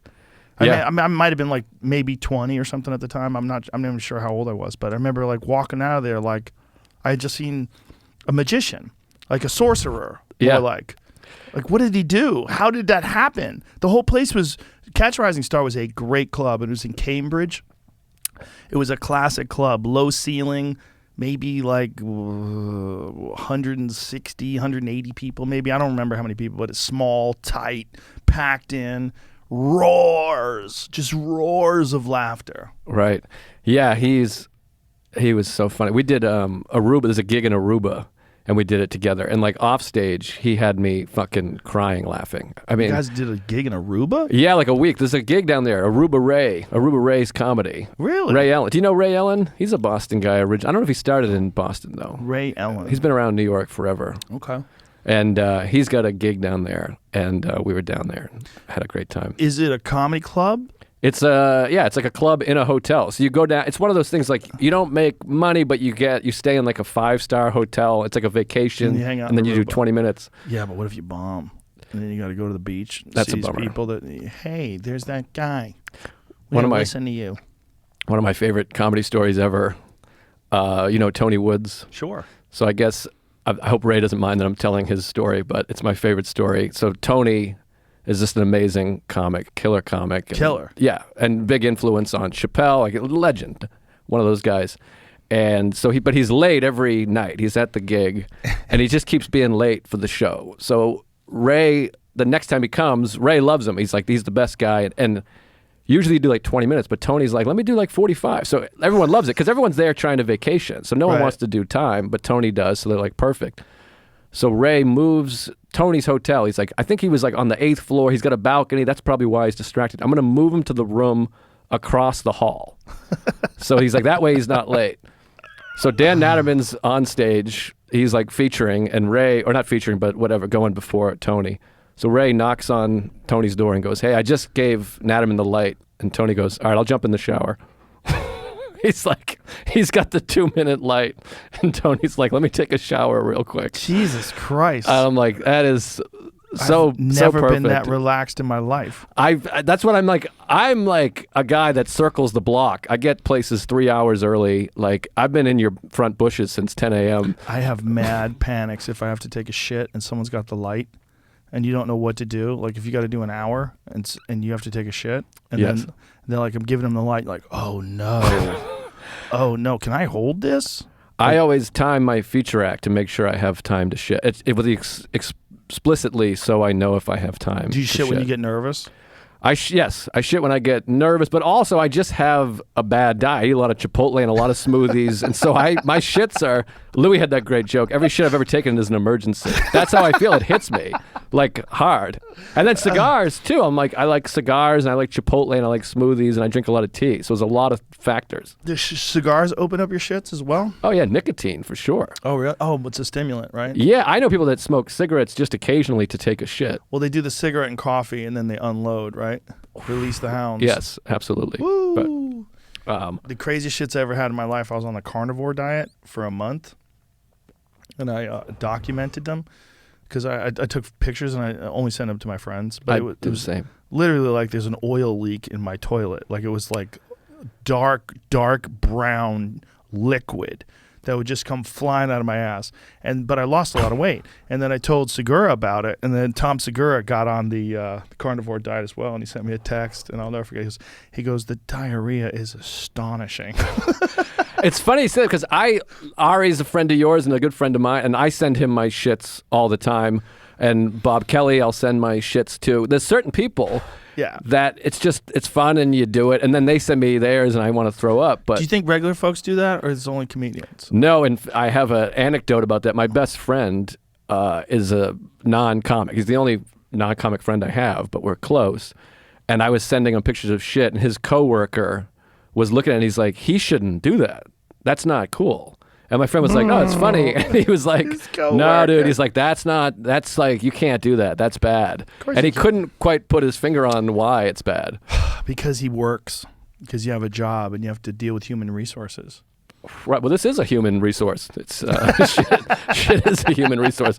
But I had a similar thing where I have this like acid reflux problem, probably from cigars and Chipotle and pizza and shit. But somebody told me that what's the diet with no carbs? Keto. Someone's like, you should go keto. That'll help it. So I went keto, but I didn't know how to do it. So I was just eating organic peanut butter, like a jar of peanut butter. And I missed a set at the stand because I was there. I was like, you got to switch with me. I think it was Norman. I was like, we got to switch because I would just shit like straight peanut butter for like 8 minutes. I mean, like, I'm not like you shit a little and then you can't. Like 8 straight minutes of like shit coming out of my ass. Like a soft serve ice cream? Absolutely. Yeah. It was bad. Yeah, it sounds bad. But some people don't like it. Like Louis is a guy that like, he's like, if you send me a picture of shit, you won't hear from me ever again. I don't. He's like, do not do that. And I'm like, but we have like shit humor. We talk about shits. He's like, yeah, it's different. He's like, he's not even like the fun in his face goes away. And he's like, don't fucking do that. And I'm like, oh, all right. So some people are very serious about Joey Diaz shit. used to leave them in the toilet for you. Joey, when he was at his biggest, was, God, he was probably, I don't even know how much he weighed because he never really got on a scale that was like a cattle scale. You know what I mean? Like a regular scale taps out at like, what did they top off at, like 300-ish? He was way over 300. Joey's a big guy anyway. Like right now he's thin and he's like 280. Right. You know, and back in the day he's probably 380. Like easily could have been 100 pounds bigger, but he couldn't really sit on the toilet correctly because his ass was too big. So what he would do is he would sit like this. He would kind of like sit where his ass was touching the back thing where the lid sits. Oh, God. And then he was really shitting on the beach, not in the ocean. So he would leave these logs. Oh. I mean, logs like my arm just laying there. And then you would go into the bathroom to take a leak and you would lift up the thing and you go, oh, Jesus. And you'd hear, ha, ha, ha, ha, ha. And him laughing that he left his shit behind for you. He couldn't flush it because it wasn't in the water. Oh, God. And these giant shit logs just washed up on the shore, and you had to try to figure out a way to get them down in there while you're dry heaving. No, that's appalling. So the leaving the shit, Ari does that too, and he's got the bloody shits because I don't know what's wrong with him, but he leaves like bloody, and I had to be like, there's a lot of Ari humor that I have to be like, I don't do that. I'm not into that. Yeah, I don't Ari's like that. had hemorrhoids as long as I've known him. Like even when he was in high school, he used to have he talks about putting toilet paper in his underwear to absorb the blood. Yes. And then sometimes it would like fall out. It would stumble out if he was like playing basketball. This bloody toilet paper roll out of his asshole. Yeah, I don't like that. Like, supposedly he left one in my house somewhere, and we had to have like a serious talk. And I had to be like, dude, I don't like that thing. Ari tries really difficult to make it to be his friend. Like he really makes it hard for people that are like, hey, how are you friends with that guy? And I just go, that's whatever. I've been friends with Ari since he was a doorman.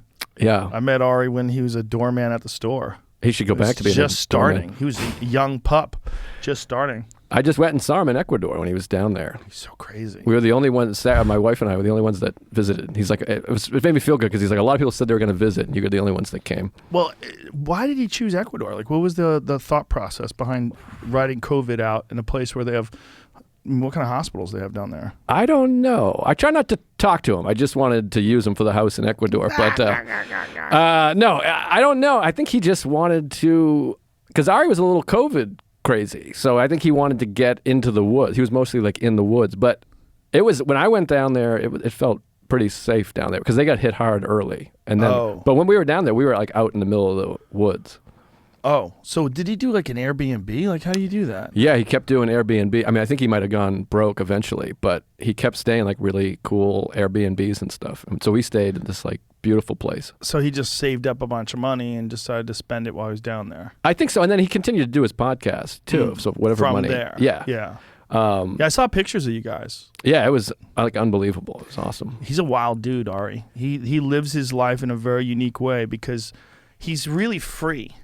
You know, like a lot of people like try to pretend to be free, especially when they start to make some money. Ari's like legitimately free. Like he does not think about, he thinks about making money like he's going to need some money, but he doesn't think about making money like I want to be rich. Like he doesn't think like that at all. He just thinks like, what do I want to do?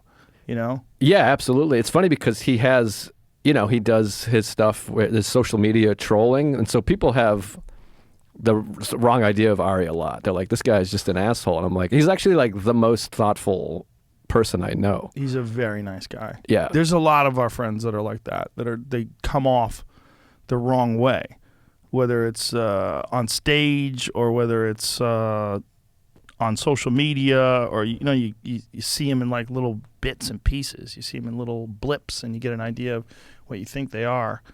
And there's, you know, you got to get to know people. You don't know people when they're performing that much. You know, you kind of know him a little bit on podcasts. If you hear Ari on podcasts, you get a better sense of who he is. Absolutely, yeah. You know? No, I got the shit's bad there too. If we're gonna stick with the shit theme, so down there you can't drink the water. It's like, you know, it's whatever it is, the different bacteria and shit. And so they're like, whatever you do, just don't drink the water from the faucet. But I live in New York; it's clean water, and I also just have a trusting. Maybe this is white privilege, but I just drink water out of the faucet. So you drank the water down there out of the faucet? No, so I'm a big tea drinker, so I make a lot of tea, and I kept going to make it out of the faucet. He's like, no. He'd stop me and be like, you got to make it out of the thing. And I'm like, shit, all right. And I'm like, what about boiling? And they're like, it doesn't even matter. You just got to. Really? So we were there for like 7 days or 6 days, and like the 6th day, I was like, hey, who wants tea? Anybody want tea? And everyone was like, I'm good. And nobody was paying attention, so I made it out of the faucet, drank my cup of tea. And you know, tea is like this relaxing, sipping bullshit. And it was right before we went to bed, and like I just got hit with like the worst shits, like out of nowhere. And then I went up and went to bed, and I was like, that was probably whatever. And then like my eyes sprung up like a movie, and I was like, oh fuck, I made that tea from the faucet. And then the next day, we went like bird watching, and I had to just keep ducking out and going to shit. It was horrible. Bird watching. I know, it was embarrassing. But and then we were driving back to like the main city, and we had to stop every 10 minutes to just have like the wildest diarrhea. It was horrible. Yeah, our gut biome can't handle that shit, that literal shit. We can't handle the bacteria that a lot of people can handle. Like in Mexico, they say Montezuma's revenge. Don't drink the water. They can drink it. Right. Their body's used to it. You know, it's like I had this guy on the other day. His name is Michael Easter. He's a professor at UNLV, and he wrote a book called The Comfort Crisis. And then one of the things they were talking about is people that live in other parts of the world where they're outdoors all the time.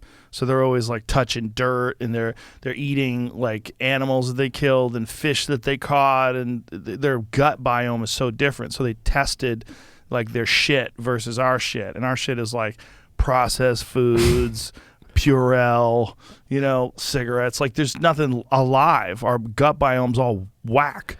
So that when we encounter the things that they just have no problem whatsoever processing, we're like on the bowl all day.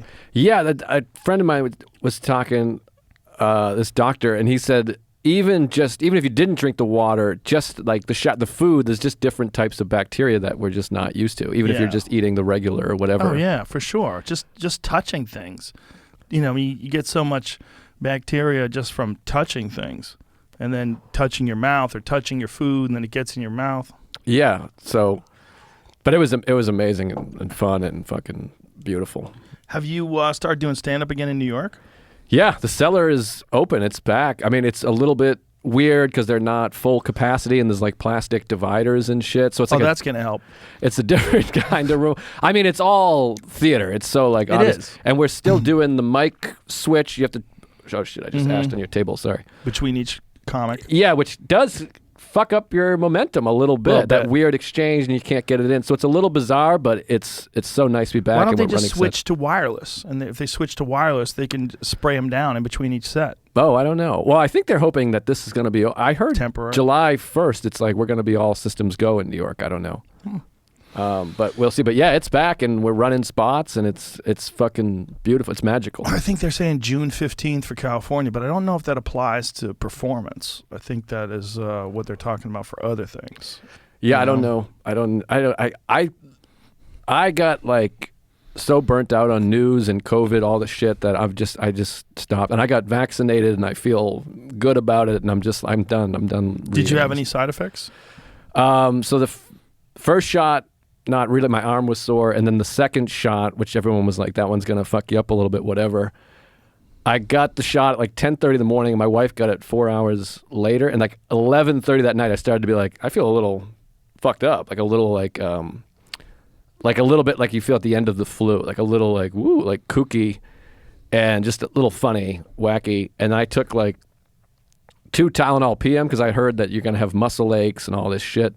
And so I took 2 Tylenol PM and just passed out like crazy. And I woke up, and the next day I felt a little run down, and the day after that I felt 100%.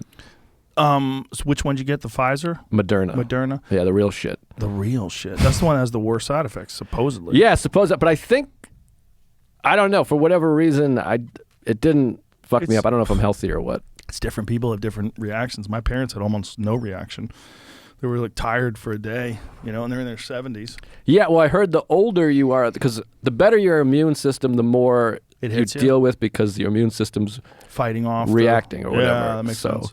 But no, I feel good. But in my mind, like I've read articles that the vaccines are miraculous and amazing and all this shit. So I'm like, I'm like done. I'm doing meet and greets and whatever. I mean, I wear the mask where people want me to wear the mask because I'm trying to be a good Are you citizen. taking vitamins and all that other good stuff? No, should I be taking vitamins? Oh God, don't freak me out. I'm a hypochondriac. No, you should definitely take vitamins because there have been a lot of what they call breakthrough cases of people that are vaccinated and still get sick. Although the CDC doesn't count those, they're only counting people that are hospitalized or dead after breakthrough cases. So they're not so because the whole idea behind being vaccinated is it's supposed to prevent you not necessarily 100% from getting sick, but definitely help if keep you from getting really sick. Right. So their idea is like there's going to be some breakthrough cases depending upon your immune system, how you take care of yourself, vitamins, whether you run down, all the above, all things that apply normally. Right. But then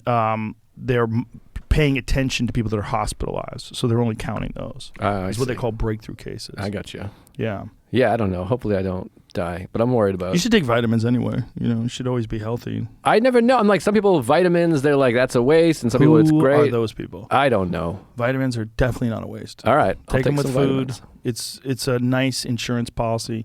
There's stuff you can take too, like Athletic Greens is a great supplement that's real easy. Just mix it with water. It tastes good. And Okay. it's got a lot of vitamins. It's got probiotics.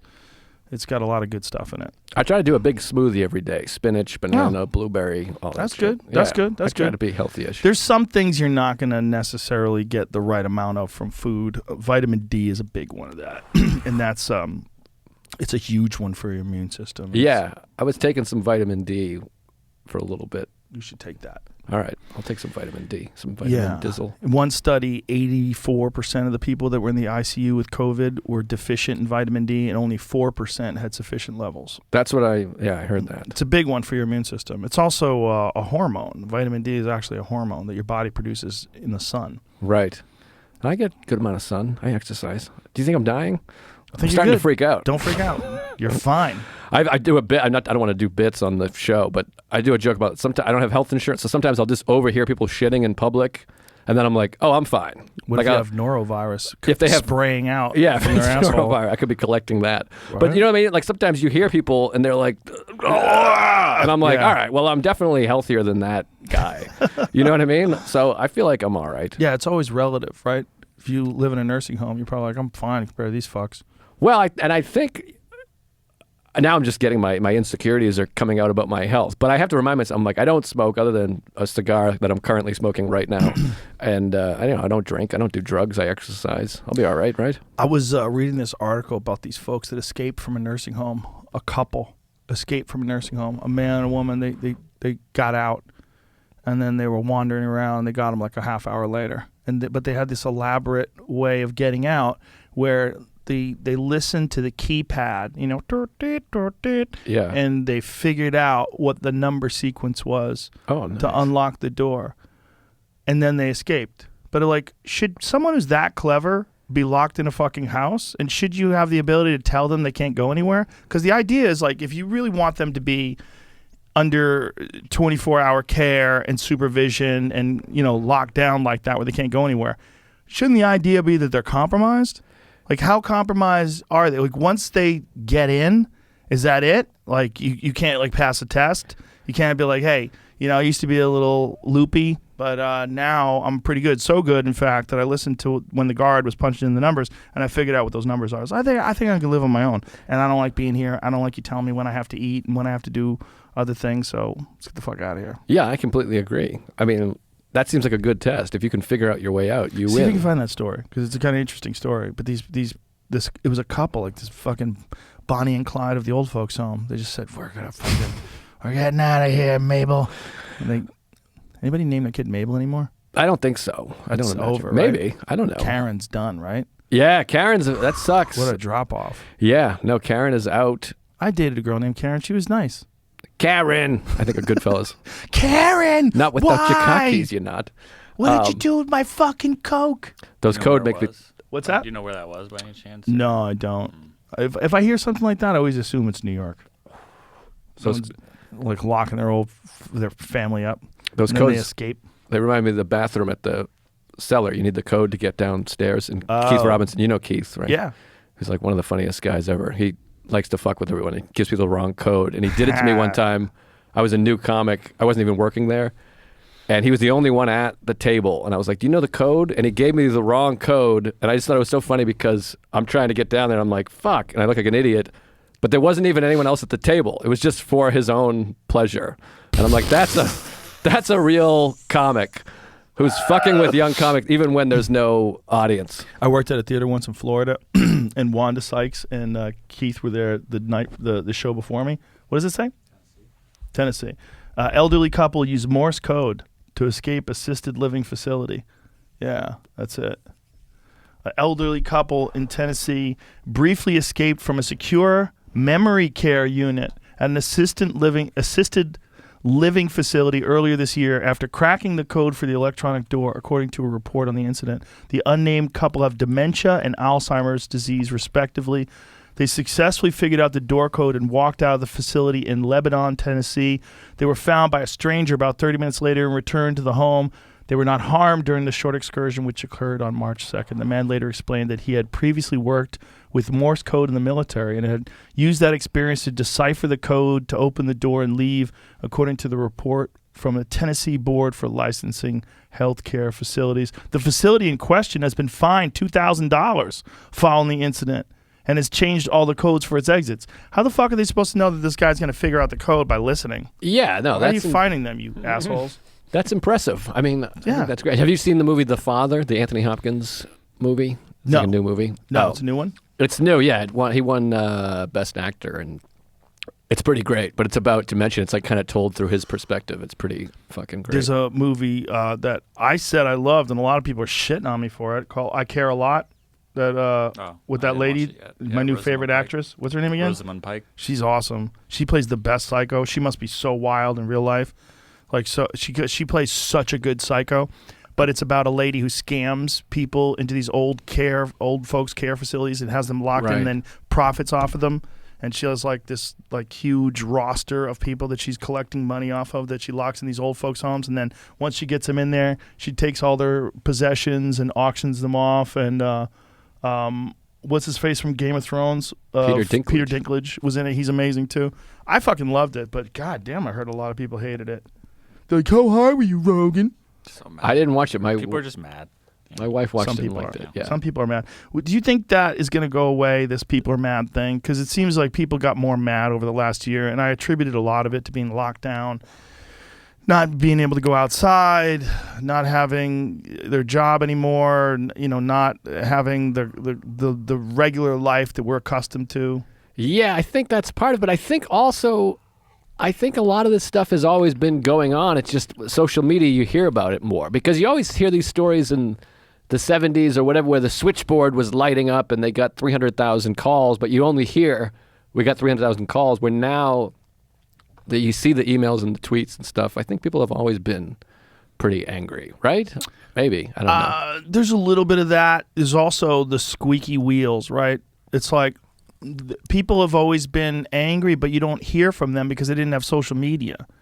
It's like a certain percentage of the population was unheard. They didn't get their voice out there. Right. And now they're on Twitter just bitching about things all the time. And you can get confused if you read that stuff and think that's most people, but it's not. I think the number of people complaining is the same, but the number of people that you're hearing complain is much larger. Yeah, that's what I mean. And like I heard a stat that like, I forget the stat and maybe it's look-upable, but like Twitter, like 88% of the country is not on Twitter, and then 90% of people on Twitter don't even tweet. They just follow Twitter. Yeah. So, because I remember, I forget what story, some story about a comic or whatever was trending on my thing, and then it said like 8,988 tweets, and you're like, And there's how many more people people? at the fucking Mets game than And how that. many people are in those tweets? Like how many people are tweeting multiple times? Exactly, or multiple accounts and stuff. Facebook is the weirdest one for me because Facebook is a thing where you have these long diatribes. People write these long. I never got into it. I've never been like an avid Facebook user. They would write these long ass fucking things, and then everybody underneath would be complaining and bitching about it. And you could write these long ass responses to these long ass things. Yeah, it's not healthy, and I kind of hate it. I like Instagram the best because I like photos and you can, Shallow. It's easy. It feels a little less controversial. Nobody gets as mad. Yeah. Facebook I hate, and Twitter to me was like, for a while I felt like was mostly jokes, and now it feels like a very toxic. Yeah, it was mostly jokes with us, with our immediate group, but then something happened during the lockdown with a lot of comics that aren't working. They weren't working before very much, and then it all got shut off. And then when certain people started working again, they were bitching about those people working. And you couldn't tell if they were really legitimately concerned those people were out there super spreading, or whether they were just upset that these people were working and they weren't. It was like probably a little bit of both in some cases. But it just got to be like not fun. Yeah, it's not fun. Exactly. It's taken a lot of the fun out. And it's weird. There's a lot of, this is talked about so much, but there's a lot of stuff in comedy where people are angry, tweeting about things, and it's gotten really serious. And I always think about the Casino. Again, it all comes back to movies and Scorsese, but there's the great scene in Casino where Pesci's talking about how De Niro takes gambling so serious, and he's like, a million times I had to say, we're supposed to be robbing this place, you dumb motherfucker, or whatever. That's how I feel with comedy. I'm like, we're supposed to be beating the system. Right. Like, we're living a silly alternative lifestyle. We're not working and we're not dealing with HR and all this stuff. And some of it's good to make it a safer place and all that shit. But sometimes I'm like, what are you doing? I thought we were supposed to be like Having goofing fun. around here. I think also one of the things that happened is we lost our social circle because no one's socializing. Right. When you're isolated. Like I have some friends that didn't see anybody for 4 or 5 months. They would just go to the grocery store and then come home. I'm like, Jesus, man, that's so bad for your head. Yes, absolutely. And it's weird. And that's another reason to stay off social media as much as possible, because I see people that I love in person and they're so fun or funny or just good people. And then I'll read what they're writing and I'm like, oh my God, this is appalling. What an asshole. So it's like, it's better to just not see that and just have the experiences in person. Yeah, well, that's how we're supposed to communicate.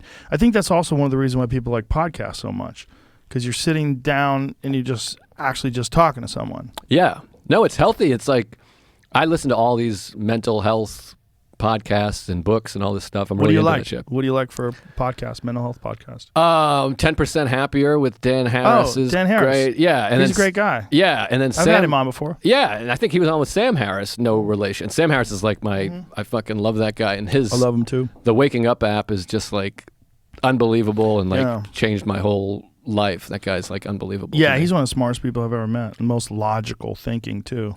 And, Yeah. and very rarely says Yeah, no, he's like incredible, and the Wake. It's funny because he's also, I guess, controversial for his stances on religion and race or whatever.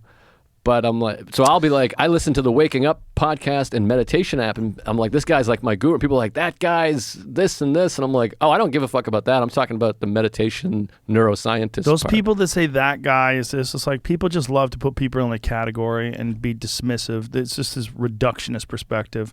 You want to take whatever he said in the most uncharitable way possible and then decide that's who he is. Right. Yeah, he's a piece of shit because of X. And he's not. If you meet him, he's a lovely guy.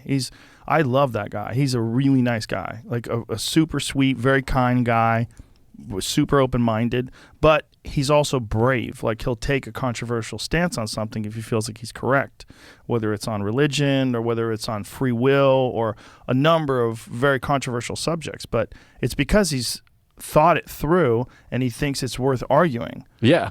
No, he's like, I mean, the guy like changed my life. That Waking Up app is like, and I've been really into Buddhism and meditation for years and years, but he's does such an amazing job teaching it and articulating it. I recommend it to anybody. Like, I think like that guy is like saving lives. I think he is too. I think a lot of people are out there saving lives. People that are expressing themselves honestly in a way that resonates with other people that are listening. It gets them to change their perspective. It gets them to like shift and adjust. And you know, there's a lot of nonsense out there that doesn't really help.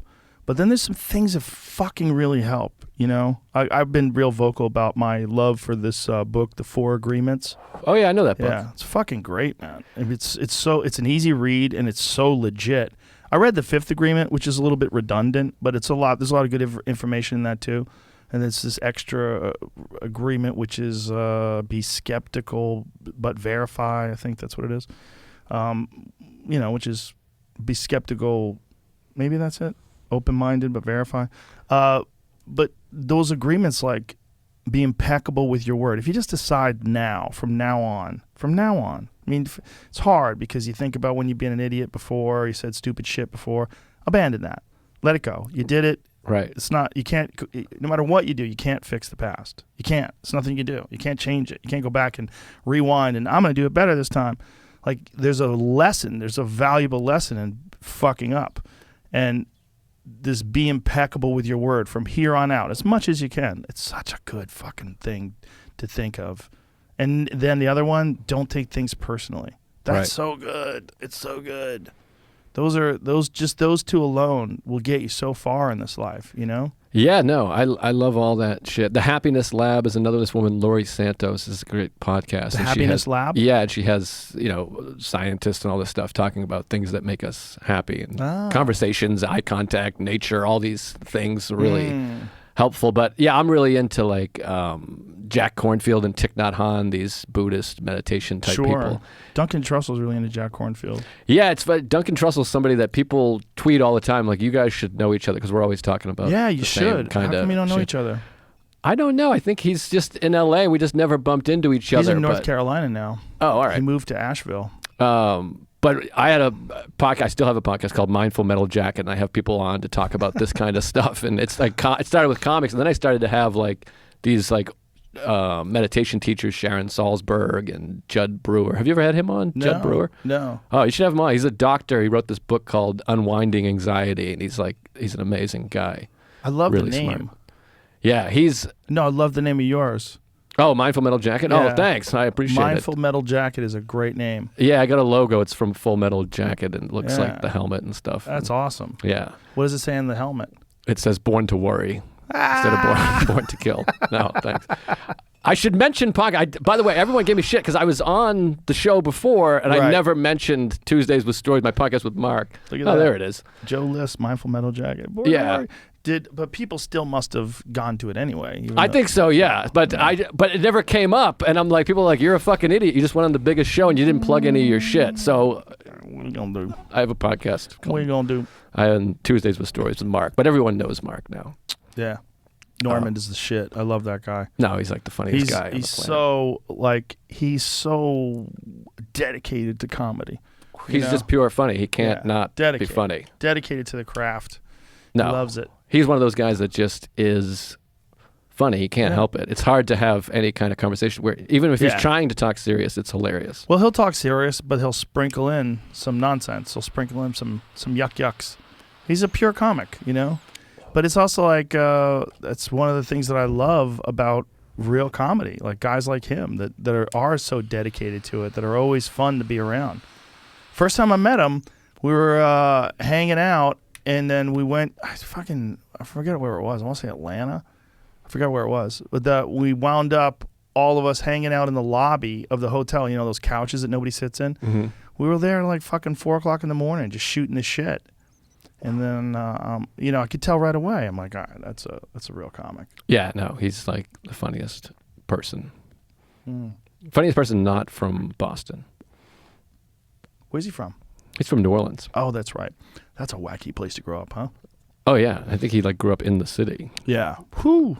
Yeah. They're wild there, man. I remember first time I went to New Orleans, just when you're just walking down the street and you see everybody just drinking, carrying their booze, just walking down the street. You just walk down the street with beverages. Yeah, that's a town I never went to when I was drinking, and I'm kind of grateful. I feel like it might have gone bad. I forgot that you were sober. I would have never offered you a drink. Imagine if you fell off the wagon. Oh, that's on okay. their Right show. here on Rogan. Shit. No, I'm good. How many years you been sober? 8.5, December of 2012. Shazam, yeah. son. Yeah. It's That's exciting. nice. Yeah, it's nice. You ready to get to 10 before you start shooting up again? Yeah, probably then. That's when Yeah. I'll go down. Yeah, that's a lot. With no moments where you got shaky. No, not really. Well, when I first got sober, the only time was I was at the marathon, Boston Marathon, when there was the bomb. I mean, I was like at the mile mark, so I was a mile from it. Holy shit. But I remember it was scary and stressful, and I was only 4 months sober at that point. And I remember there was talks like there's a bomb at the JFK library and the whole thing. And I had this thing. I'm like, if the bomb goes off at JFK, I'm falling off the wagon. Fuck it. But then I was like, nah, that's stupid. I mean, like I just like it's just for me, it's better this way. I'm much better off. Most people are.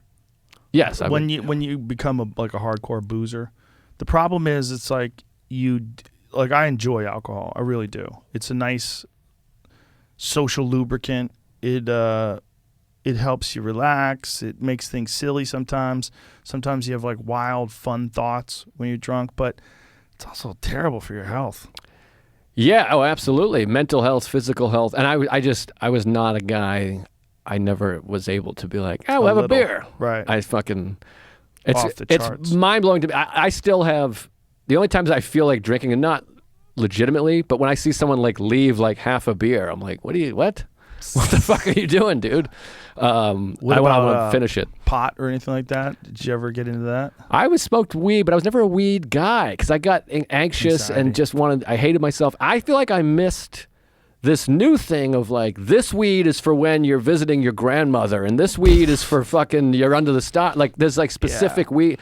They didn't have that. I just had like a guy that was smoking weed, and I'd smoke it and hate myself more. And I did pills a little bit too, which I'm not going to do sober, but like Vicodin I love, but I never had a source. I read a sad story about a lady who got the COVID vaccine, and she apparently had really bad side effects. So she kept taking Tylenol and acetaminophen. Is that what it is? Yeah. It's in Tylenol that's toxic at high doses. I think Yeah. that's what it is. That she fucking died. She had liver failure from Tylenol. She must have been taking a lot. I don't know. They don't know how much she took, obviously, because she died. Right. You know, but she was falling apart, and she went to the hospital, and like, Jesus Christ, her liver's failing. Oh, God. And, yeah. And other than like a transplant, she was in rough shape. Yeah. I didn't know that you could, like, I wonder how many Tylenols you have to take before you die. It's got to be a lot, because I know you can take like 2 every 4 hours when you have like a dental thing or whatever. But Yeah, man. But I assume I always thought like acetaminophen, like a Tylenol, is probably the equivalent of like the liver damage of like a couple beers. I would think. I have no idea. I don't I either. would just be guessing. Yeah, I'm guessing But too. I stink. read about this lady, and I'm like, oh no, because you know how some people, they just like, you know, if it says take 2, take 4. You know, there's some people that are like, they just want relief. Like, oh my God, what do I have to do to stop this horrible feeling? Right. That's the thing about, you know, and pain. I think it's different for everybody.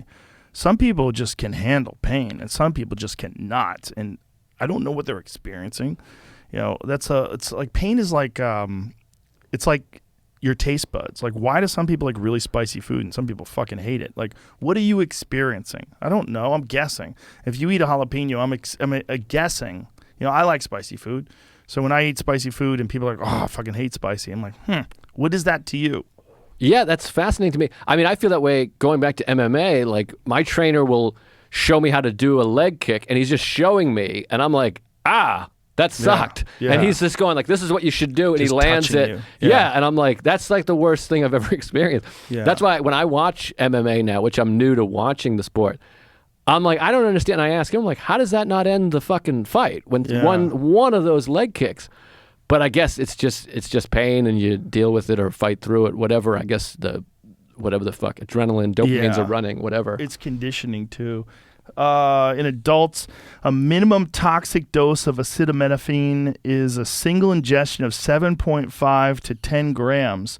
Acute ingestion of 150 milligrams per kilogram or 12 grams of acetaminophen in adults is considered a toxic dose and carries a high risk of liver damage.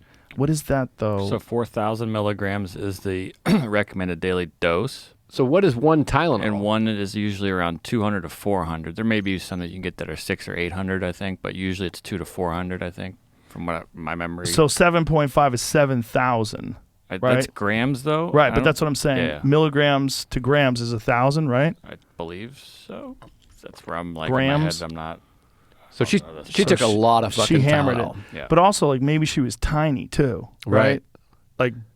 Like I have a buddy who could fucking drink, but he's 7 feet tall and he weighs 350, 360 pounds. Yeah, she might have been drinking too. I don't know, or whatever. But Yeah, I drink with him and it's a joke.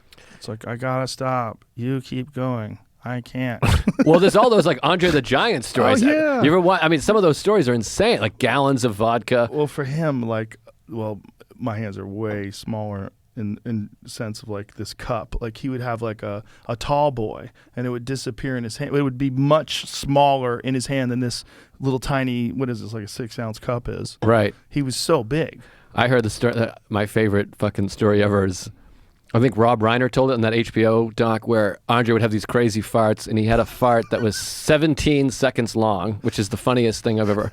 Like I've tried to like time like a, like that was like 1.5 seconds, and he farted for 17 straight seconds, and Rob Reiner goes, Look at that. Look at that. Look at that fucking beer can in his hand. That's insanity. Rob Reiner goes, "You okay, Andre?" And he goes, "I am now, boss." Which I'm like, it's amazing. Look at the size of his hand with that can.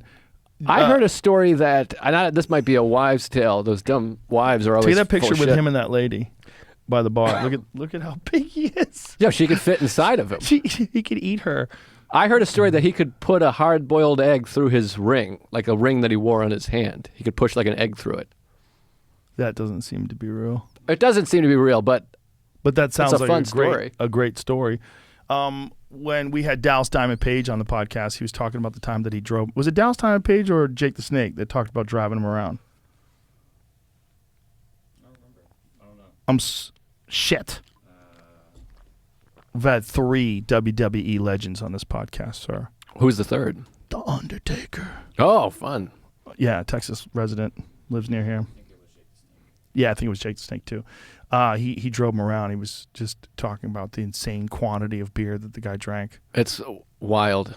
I love those stories. I've been getting like, I'm not a wrestling fan, but I was huge into it from like 88 to 92 when I was a kid, when you're supposed to be into it.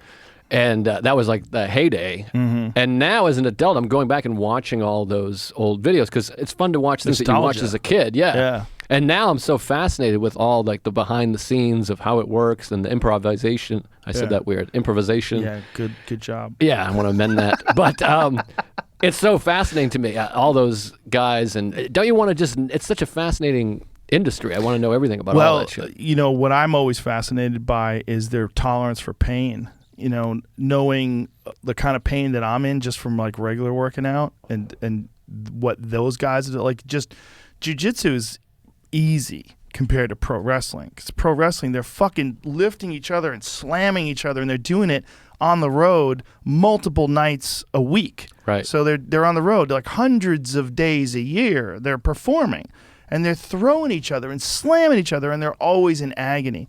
And when The Undertaker was on, he was talking about the fucking fractures of the eye socket that he suffered. Ugh. Both of his eye sockets, his orbitals were fractured where they had to go in and like go behind the eyeball and like patch the bone and put like fucking braces so his eyeball doesn't fall into his brain. It's crazy. And he showed us a video of one of them that happened when this dude literally sat on his face, like, and a smaller guy, right?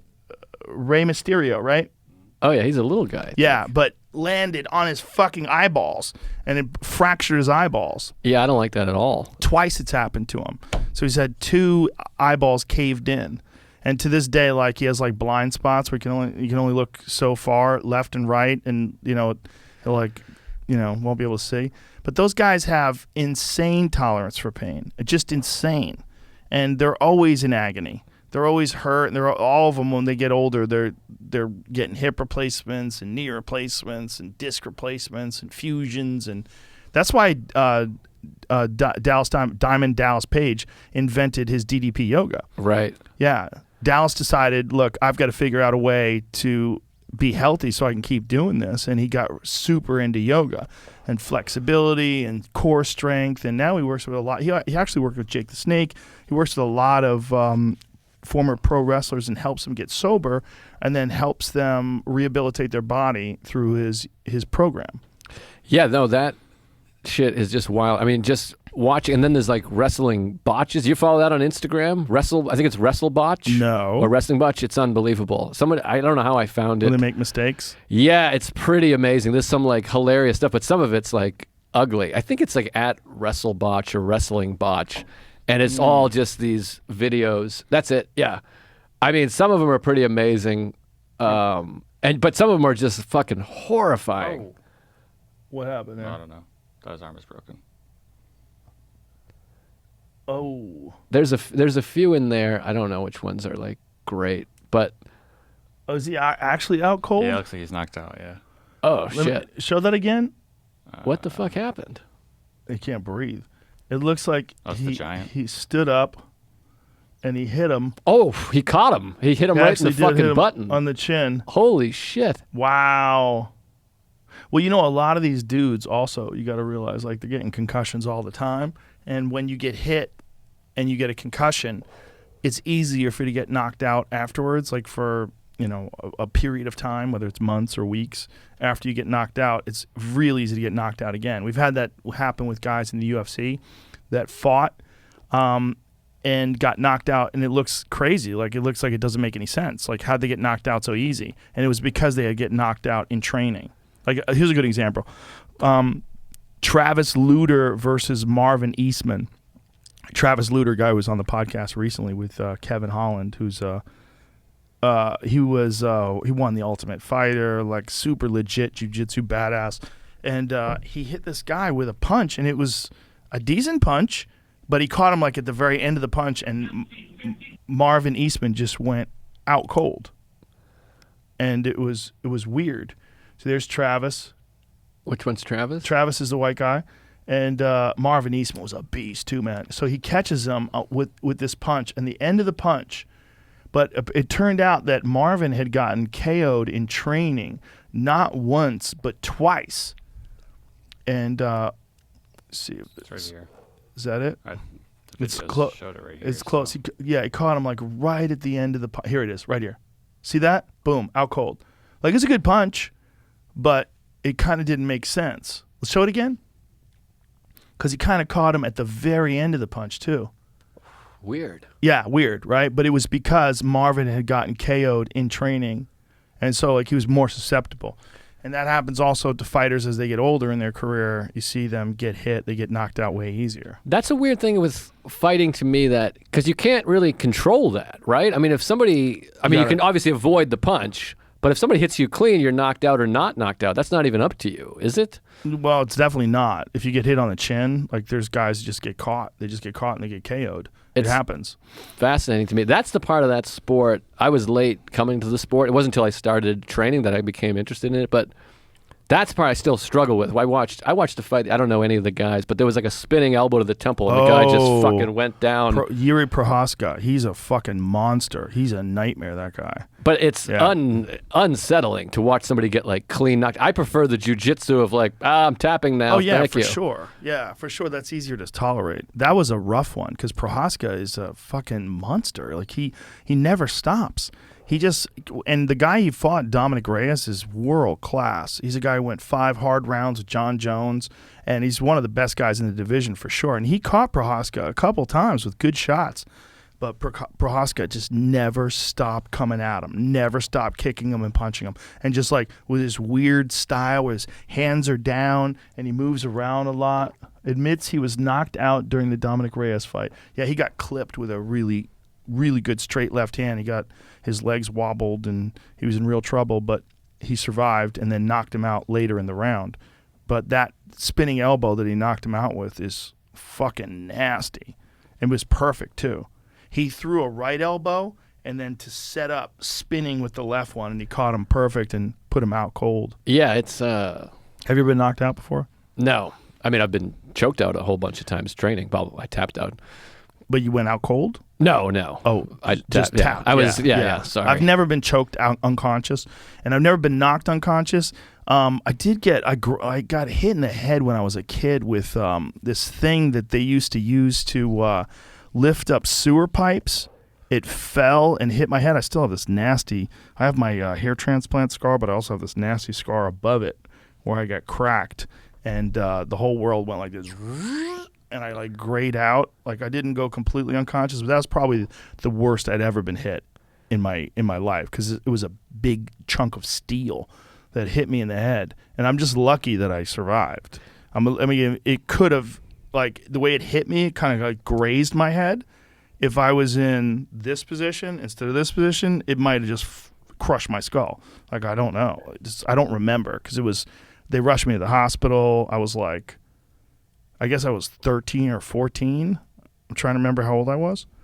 But that was probably the scariest I'd ever been hit with anything. But it was never like out cold waking up like, what happened? Right. But I did get TKO'd in the last fight I had, the last kickboxing fight I had. I got hit with a left hook and my legs just went like this. Poink. They just stopped working. This guy hit me perfect. Tunk, right in the chin, and my legs just stopped working. They went boink. They just shut off. Terrifying to me. It was me. weird, but it didn't hurt. Like I've been hurt before. Like you get hit in the body and it's really painful. This was like, it was like he just hit me perfect and everything stopped.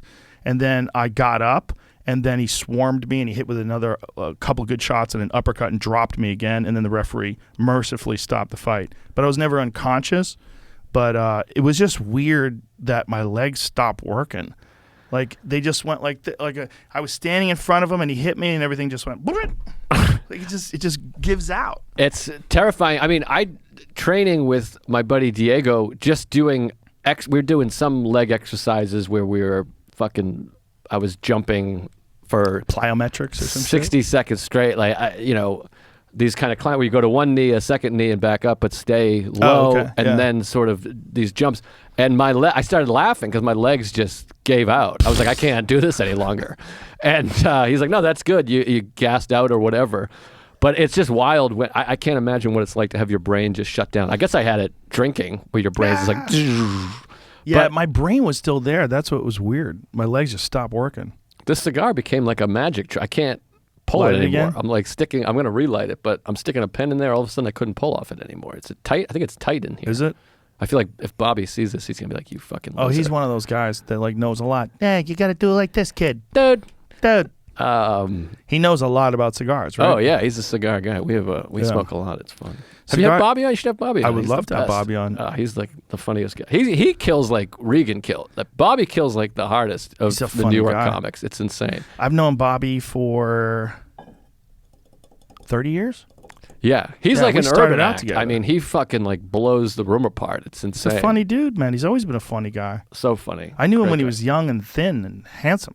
Bobby married me. He was the what do you call it? The preacher? The guy. Well, I don't know, preacher. He just did the ceremony. Yeah, He- minister. Well, we were already married in a courthouse, Justice but he of did the the peace. ceremony. Yeah, Yeah. he didn't have to get. It was just show, but he did a fucking. How's he doing kick-ass. health wise? Is he all right? Yeah, I think he's healthy. I think he- he has like. I think he's like very. I mean, he's overweight, but he's lost a bunch of weight and he's working on it. But I think he's actually like a Didn't he healthy get? guy. He got the COVID and he was fine, right? Yeah, Yeah. yeah. Bobby's good. So did Big J. A lot of people are like, huh? He's okay. Yeah, I think Bobby had it totally fine. Has the antibodies, and he's been working hard and dieting and all Jamie's that got shit. the antibodies strong since October. We checked Jamie's antibodies today, and it's a fat line. The nurse was perplexed. I should have taken an antibody test because I want to see what happens. I got the vaccine. You should have got the antibody Fucked test. up. Yeah, Jamie's a fucking specimen. His antibodies are strong as fuck. By the way, that was the best COVID test I've done. She didn't even go inside my nose. She touched my fucking mustache. they just have to they just have to go in the nose now. They just go like this. They don't have to tickle your brain anymore. They just get up in there with a little Q-tip. They used to have the little thin one that probes like deep back in. I don't know That's when what I've had. they realized that you don't have to do that anymore. Ecuador was the worst one I had. It was way the Oh. fuck up there. They test you when you land?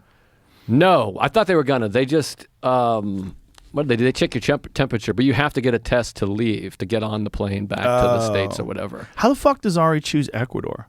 I don't know what made him choose Ecuador, but it's awesome and it was beautiful down there. Yeah, enjoy it? He's back now. Yeah, we've been talking. Yeah, he's trying to figure out where to go. He doesn't know where he's going to go. He might come here. I might talk him into it. Oh God. Come on. No, the more comics that leave New York, the better. I want the spots. Is that what you want? Yeah, but I Yeah. do. I get plenty of Come on, spots. You love Ari. I love Ari the most. I love him. He was one of those guys I was really bummed out when he moved to New York, but he always wanted to be a New York comic. Like, to him, that's like a romantic thing, Yeah. you know? Be a comic living in New York City, you know, with no fucking car at all, just Ubering, cabin everywhere, and the whole deal. He wanted to do the thing, you know? Yeah. The Attell thing. Well, it feels more and more silly. Norman and I were just talking about that because he went and did a big LA podcast tour, and we're all like, I got 6 spots at the Cellar. I did 8 spots tonight. And meanwhile, Yeah. in LA, everyone's living on the fucking beach and like their giant houses, and they have their podcast. Everyone in LA is making like $6 million a year, and we're all like, yeah, but dude, I did like 800 spots, and we're starting to realize, oh, this is a little silly. Well, the LA podcast thing kind of took off before the New York podcast thing, which is weird to me because New York always had a real strong radio thing with Howard Stern, Opie and Anthony. It was like New York was like a very strong radio market. So it was always weird to me that there weren't more podcasts that came out of New York that started out of New York. Well, I think so many of the New York guys, myself included, just put stand-up for it. We're stand-ups in the podcast, and this is just changing now, where podcast was this side thing that you did whatever, but now people are realizing you can make good money and all that shit. Yeah. You can make good money and be independent. That's what's important. That you don't need to do anything else. Like that's the real important thing, the independence. You want to be independent. You want to be free. Right. You don't want to be, and also like if you're on a show, you can't talk crazy. Right. Like if you get on a sitcom or you're on a drama or something like that, you cannot talk crazy. They will fire you. Yes. Like there's no way. You know, and podcasts, you know, if you have a good podcast, you're your own boss. Yeah, no, it's like it's weird because we talk about it's a hard time for comedy because of the PC and all that stuff, but it's also like an amazing time to do comedy where all these people are making tons of money on YouTube and Patreon and all that shit. That's true. And comics have to recognize that we have to stick together in this.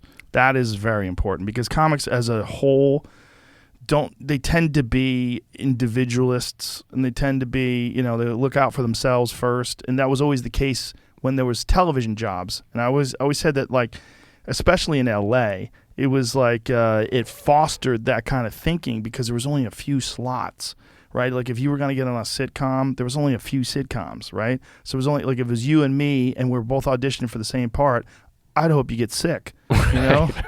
Right. I hope he gets that no virus or whatever the fuck, you know? This now it's not like that at all. And if everybody has podcasts, they're like, oh, I want to do Joe List podcast because I could tell people I'm at the Improv next week. Right. Oh, I want him to do my podcast because he's a funny guest. And then it became this thing where we realized like, oh, we're actually valuable to each other. You know? And then it was no longer a famine mentality. And then everybody started looking out for each other more. And then they started like thinking in terms of like, hey, we're all in this tribe. And it didn't matter if you're a girl or a guy or gay or straight. It didn't matter. It's like you're in the tribe of comedy. And that tribe is a fun tribe if we look out for each other and we have this feeling that we look out for each other. I agree completely. And that's what throws me off when comics are trashing other comics publicly. I'm not into that scene. It's not wise, but I get it. I get where it's coming from. And especially if the comic's doing better than you. That's the standard. It's normal. Yeah, I guess so. But a rising tide lifts all boats. Yeah, I believe that. Also, I believe that energy wasted shitting on people. That's shitting on people. That's not making fun of people. I think if you got some good jokes about me or anybody else, go for it. Bust them out. Yeah. You know, you're supposed to be making fun of each other. But a lot of it is like there's a mean-spirited trying to cut people down aspect to it that I think is very negative. Because it's not just negative for them because you're shitting on them. It's negative for you because you got to know that you have low self-esteem or something's wrong where you're like going out of your way to talk so much shit about another comedian. Like, you know what you're doing. You're not being kind. You're not being compassionate. No, I agree. And I've thought this since I was like a teenager doing comedy, is that we all deal with so much fucking bullshit and clubs trying to fuck us and the industry starts off. Why fuck with each other? Yeah. Why not help each other? There's a weird instinct, you know? People like to attack, they like to gang up on people and attack people when they're down or attack people when they misstep. Right. You know, it's a weak human nature characteristic. It's a bad trait, but it's very common, especially amongst insecure people. And, you know, most of us are insecure. Most comics are, in one way or another, insecure. Yeah, well, that's the fascinating thing about comics is because all comics have a big ego and also hate themselves. It's such a weird thing. I always think about it like in terms of like a relationship. When you're in a relationship, or me anyway, speaking for myself, I'm like, why is this woman with me? I'm a fucking idiot. I suck. My teeth. I got herpes and the thing.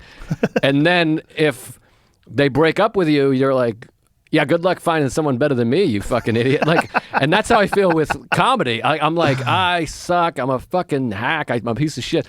And then if someone's like, yeah, you suck, I'm like, what are you, insane? I'll fucking eat your lunch, you fucking loser. You Follow suck. me, bitch. Yeah, exactly. So we all kind of have that going on, which I think is probably humans in general in any job, I imagine. Yeah, in a lot of jobs, but especially one that's as challenging as stand-up.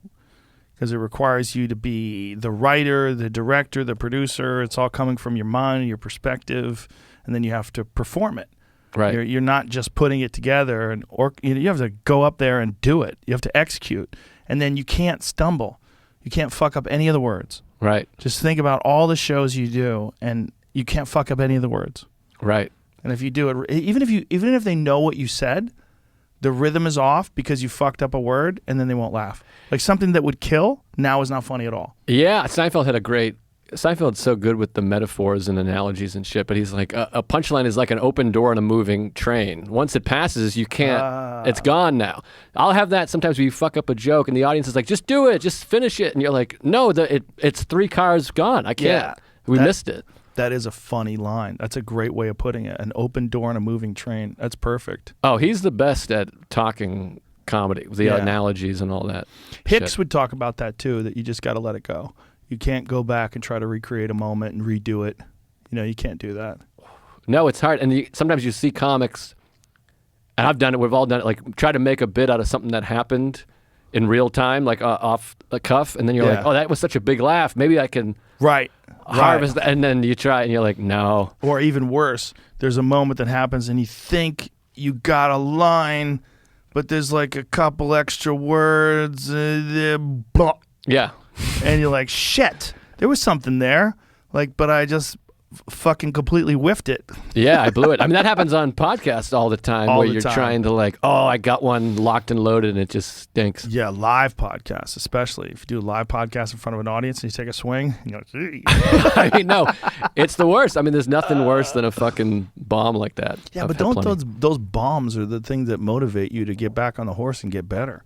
Like some of my best moments in my career, like where I made progress and got better, came after eating shit, like really humiliating, like I can't do this anymore, eat shit moments. And then you realize like I need a newfound intensity. I need a newfound appreciation, focus for this. I can't fuck this up. I got to get back on. Yeah, it's a hard thing with comedy because you have moments where you're like, I got to get stronger. This guy's doing that. But if the material if it doesn't come, it doesn't come. Like you Right. try to sit and you're like, you're like, fuck, I got nothing. I mean, if you don't have any, that's why I always like admire or envy like guys that can write like monologue writers or roast joke writers that you're like, I have to come up with material on this. Yeah. Is so impressive to me because just writing regular stand-up, you're like, you can sit and be like, I want to do a joke about this. There's nothing there. I don't have anything. Fuck it. Well, everybody's way of doing comedy is different. Like how about a guy like Stephen Wright, where everything is an absurd non sequitur? Right. Try writing that act. No, and doing an hour of one-liners is just insane. Oh, 'Cause and I'm like, remembering what you fucking talked about, because it doesn't flow into other stuff. It's like one thing is another thing. I used to work near a fire hydrant plant. Couldn't park anywhere near the place. Like that kind of stuff. Like good luck. Good luck writing those and then putting them all together in a way that makes sense. no, it's almost impossible. He had a great thing. He was talking about his writing. I heard him say one time or read that he's like, most of his jokes come from a very childlike approach. Like I think the example he used of like the 7-Eleven or whatever open 24 hours a day, and he went there and they were closed and they said not in a row, which is childlike because an adult thinks 24 hours is a day, but Right. a kid doesn't know what 24 hours is a day. So the idea of them being closed is, well, it's not 24 hours in a row. Or the idea of like, he had the bit about, I got out of the airplane, I forgot to take the seatbelt off, so I'm dragging the plane behind me, which is very childlike thought. What if I didn't take my seatbelt off? Would I be able to move the plane? So if you look at it, a lot of his jokes feel like the way a kid would think of something. Yeah. I don't Or know. someone who smokes a lot of weed. Yeah, which is like a child. I mean, Yeah, well, Hedberg was like that too. You know, Yes. Hedberg had a lot of like bizarre non sequiturs that would just go one into the other. You know, he's another guy who's very clean but brilliant, yeah. brilliantly hilarious. Like, there's a lot of guys like that. Like, who else? Gaffigan is another guy, squeaky clean, fucking hilarious. It's just you can't. Comedy is. Who the fuck knows how to do it right? That's why, imagine teaching a comedy course and somebody comes into your class. You're like, I don't know how to do it. Good luck. Yeah, and it takes years to kind of figure out how you do it. You try Yeah. to emulate styles or whatever. Yeah. But different people, yeah. Some people just write out all their shit and have pages of stuff, and then other people never write anything down. Well, that's the thing, too, about comedy. The beginning, like Patrice used to call his babies. Like, he always had a bunch of babies. So dudes who would, like, copy his style. Attell had the most babies, right? Oh, of course, yeah. That style of talking, telling Yes. jokes, and a punchline. Yeah. He had the most. Brody had a very addictive style too. Like you would be around Brody Stevens and you'd want to talk like him. Yeah. You know, it's just this sort of addicting. You know, just fucking the cadence. That was another great Seinfeld thing. He said there's 4 levels of success in comedy: making friends laugh, making strangers laugh, getting paid to make strangers laugh, and having people talk like you because it's fun. Ooh, yeah. I really like that one. And Dane was one of those guys for a minute there in like 04, 07. There was a lot of people you'd see doing that Dane thing. And you know, Dane, a lot of where he got his from, he got a style. He emulated Anthony Clark a lot. Interesting. Who's a guy who, fuck, man, when I was coming up in Boston, when I was an open micer, Anthony Clark was hosting open mic nights, and he was a big headliner in town. Dude, he was a monster. I Yeah. mean, a monster. And he was really cute. Like he was handsome but real thin and cute, and he wore a baseball hat, and he was real silly. And so his crowd was like, he was young at the time too. So his crowd was like a lot of girls, man. Like you go to see the Anthony Clark show, and it would be like 300 people in the crowd, and 250 of them were girls. Wow. Crazy. Like girls would have like girls' nights where they'd go out and they'd see Anthony Clark. He was a monster. I'm telling you, man. He would fucking murder. And he was influenced by Kevin Meaney in a lot of ways. Like, it's interesting how, like, you see these guys, they have, like, a guy that they admire, and then they kind of influence, they get influenced by them, but then they develop their own style. Yeah, no, I love that stuff. You can see those, like, through lines. It's fun. But yeah, I missed Anthony Clark. I wasn't around for that, but I was there for when Dane was, like, exploding. It was insanity. Yeah. I opened for him a bit there, and like it was like a fucking rock show. It was insane. Yep, those Madison Square Garden days. Wow. He's got he had that same thing where it's like a lot of young girls would come see him and kids would come see him. Oh yeah. No, and he like worked his ass. I remember opening for the Connection, and it was sold out, and he would go into Boston Rocks, was like the nightclub next door, and then he would meet and greet with every single audience member, and it would take so long that by the time he finished, he would go to the second. It was time for him to go up in the second show, and I was like, this is like work. And I remember then too being like, I'm not doing that shit. Like, that's insane. I used to do meet and greets after theater shows. I did the Chicago Theater, and I did meet and greets for hours. I just take pictures of anybody who wanted to take a picture. But after a while, it got too crazy. Like, too many like really nutty people would wait around to talk to you, and you'd be like, this could be a problem. Yeah, well, it's scared. That part is more anxiety-inducing than the show. People are always like, do you get nervous before a show? I'm like, no, I get nervous talking to people after because you feel like you're going to disappoint them, and you're like, I never know what to say, and I just keep going, fuck. And I always feel like they're just going, this guy sucks. You know what I mean? I don't have that personality to do that. Well, it's a weird relationship, too. It's like people who pay to see you, and then you can't just be you and them. It's not even, right? It's like it feels odd. Like they've seen you, they like you, you don't know them, and you're meeting, and you're on like uneven ground in a lot of ways. It's hard to just relax. Yeah, absolutely. It's uncomfortable, and I feel like I said, I just feel like I'm disappointing them. They're like, this guy stinks. But don't you think that thing that you have, that you're worried about failure, and that's also motivating, right? Because you're not going to take yourself for granted. You're not going to think you're the shit. You're not going to like underwork, right?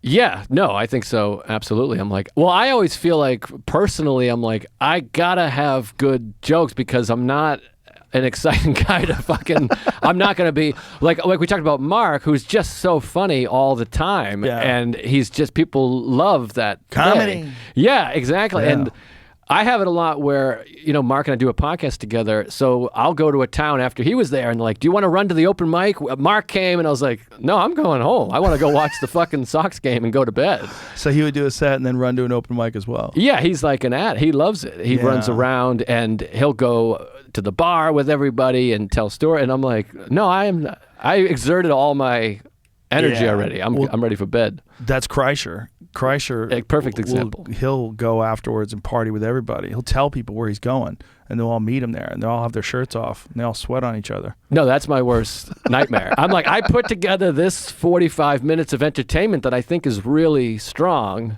and then that's it. I ran out of things to say. If I had something to say, I would have said it up there. And you want to take a nap.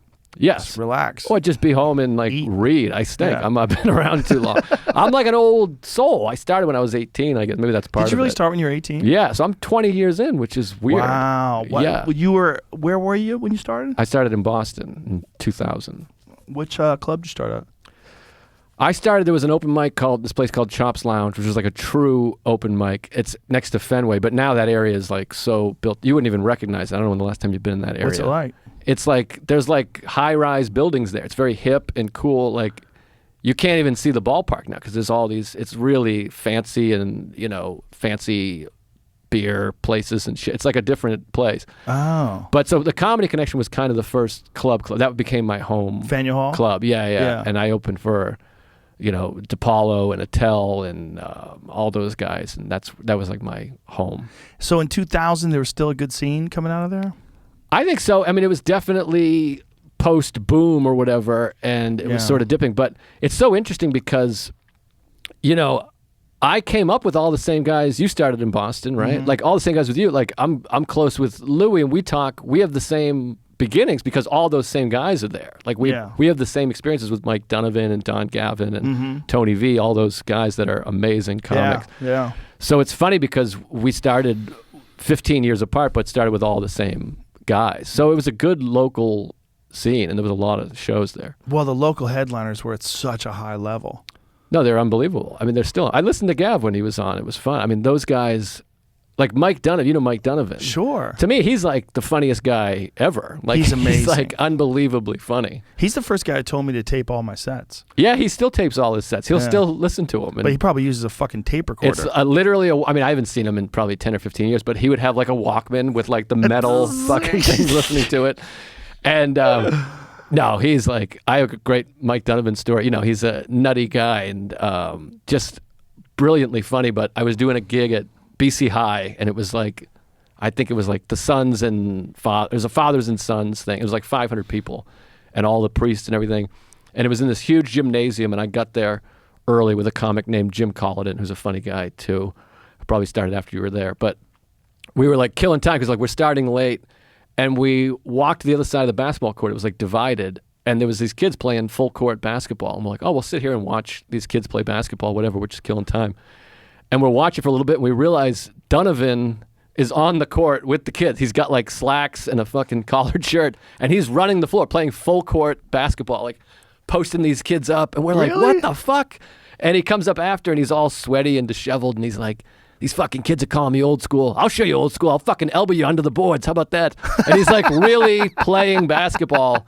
And I was like, God, I fucking love this guy. But some of the best bits ever. Was he still doing the Johnny Most bit? I don't think he had done that. I've heard him do that, but he had stopped doing that. People didn't know who Johnny Most was anymore, unfortunately. Yeah. But Johnny Most, we should tell people, was a legendary Boston sports broadcaster. Yeah. And Donovan had a fucking amazing bit that he would do about him that would just slaughter in Boston. But you couldn't do it anywhere else. Yeah, no, and then enough time passed that like most people don't know who he is now. But no, Donovan had so many great jokes and just could do voices and everything. Just pure funny. He was just crisp. He was crisp. Yeah. You know, his punchlines, like there were so many of those guys who just had great punchlines. You know, he's the first guy that told me about the fuck meter, too. He explained to me the fuck meter. He goes, you got to be careful with how many fucks you say. You don't want to over fuck. He goes, you break the fuck meter. And he goes, and then it doesn't mean anything anymore. Right. He goes, you say it, but you say it when you need it. Like, don't overuse it. So when you do use it, it's got some impact. And you'll see that with, like, guys who are starting out or guys who are not that good yet. They just, you fucking this fucking thing with this fucking guy. I fucking told him this fucking, and I was like, hey, fuck you. Well, that fuck you doesn't mean anything anymore. Right. But if you, like, go through your set and you eliminate all the unnecessary, because it's really like a way of saying, Right. Like, this guy, he's got a, but it doesn't sound as good as this fucking guy. He's got a fucking thing, and as long as you do it, like Bird does it occasionally, but he sprinkles it in there. Like he's a master of knowing when to say fuck and when not to, and when it, like you could see his anger and his angst ramping up with the use of the word. Yeah, there's what was his fucking, I'm blanking on his name. Fucking, like my you did hero. it right there. Yeah, I say See? fuck constantly. Well, I do too. Kevin Knox. I don't know why I couldn't think of his name. I love Knox, Kevin he was a guy Knox. though. He said fuck like the most because he just said it like you're doing. Like he's like fucking fucking novel, fucking this guy is fucking. But it was a part of his rhythm. It was a different thing. Yeah, but he was another guy that just would murder. Like it was insanity. And that's what's interesting to me about a lot of comics now that I don't. From starting in Boston, I did all these VFWs and the Knights of Columbus and fundraise firehouses, and you couldn't fuck around. Like you had to have jokes fast, bam, or they were bam, going to be bam. like, "Hey, what is this?" Like, Yeah. So like those guys would just murder, and sometimes I worry that there's not as much value on like killing, because coming up in Boston, you had to kill. That was it. That was like the number one thing was you got to kill. Well, it's a hard working town. Right. Like, first of all, it snows 5 months out of the fucking year, and you got to shovel your way out of your driveway, right? Yes. Otherwise, you don't go to work. Like, there's certain things you have to do. You gotta fucking endure. And it's just a town that's always valued hard work. When you live in a town where you could die outside, like there's things that you have to do. Like you just have to suck it up and do it. You can't just lay down in the middle of the street. It's too cold. I can't walk. Well, you're gonna die because it's 0 degrees outside. You can only stay out here for so long when it's 0. You got to keep fucking moving. And so you develop this ability to do work. And there's like an ethic in the town. Like they appreciate hard work. Like all my friends growing up, like a lot of them that I'm still friends with today, they're tradesmen. You know, one of my buddies is an electrician, the other one's a carpenter, and I still talk to them to this day. They always were hard workers. When I was in high school, they were busting their ass. They would work for their dad, or they worked for an uncle. They would, take side jobs after school. There was like everybody was always going for it. Yeah. Like this kid Steve that I went to high school with, he had a fucking landscape company. We were in high school. He had money in high school. We were like, what the fuck? He had a business. Like he had a bunch of different lawns. He had people working for him in high school. He had a 1967 Firebird already, like this beautiful car. And we were always like, God damn it. Like he was just ahead of the curve. He was a businessman in high school, but it was not outside the norm. Like there was a lot of people that hustled. You had to work. So that was the same thing with comedy. Like they didn't want any meandering, what else? You couldn't like go through your notes. Get the fuck off the stage and bring on that next guy who's going to hammer it. Yeah, exactly. And I feel like too, and I don't know if this is elsewhere. I only grew up in one place, but when I was growing up in Massachusetts, the only thing people valued was either being funny or being tough. Like nobody was ever like, that guy's really smart. Everyone's like, this is my buddy, he's hilarious. That's how everybody was like, this guy's really funny. Or they're like, this guy could kill you. And you had like 8 friends and 7 of them were fucking hilarious and one of them was a psycho that would beat someone up. That's Mikey's a psycho. Don't fuck with him. Yeah, that was the only thing valued. And I still feel that. Like all the people I know, like the funniest people I know are still like my best buddy Derek and my uncle Brian are just like pure fun. I'm like, these guys are funnier than any comics I know. And they're just whatever, a merchant marine and a carpenter. The funniest guy I knew was a guy named Dave Dolan, who was my boss. He was a private investigator. And I worked for him when I was an open micer, when I was just starting out. He needed a driver because he lost his license from DUI. And he put an ad out in the newspaper for a private investigator's assistant. So I was like, I'm going to be a fucking private eye assistant. That's a good gig to do when you're doing stand-up. Because it's mostly during the day. And then I could, but it was really, you just needed a driver. Just needed someone with a valid driver's license. Yeah. But he was hilarious and happened to be, just coincidentally, cousins to Bill Downs, who's one of the owners of the Comedy Connection. No Money Downs. Yeah. Billy Downs. Yeah. I know. I worked for Bill years after he had the connection, and it was these weird gigs. You had to sign a napkin and it'd give you $20 or whatever. He always had a lot of those road gigs. And back in the day, there was no MapQuest or navigation system, so I had a legal notepad, and I always used to feel like I was a hitman or something like that. I'd write the note, like go down this 2 miles, take a right on that street, and get on the highway for 6 miles, and you'd have these directions that you wrote down. Yeah. And so while you're driving, you had to look down this piece of paper. I don't even know if I had a fucking map. I might have had a map, but I was going by these directions, and I'd have to do them in reverse to get home. And, I'm kind of dumb, so I'd fuck that up.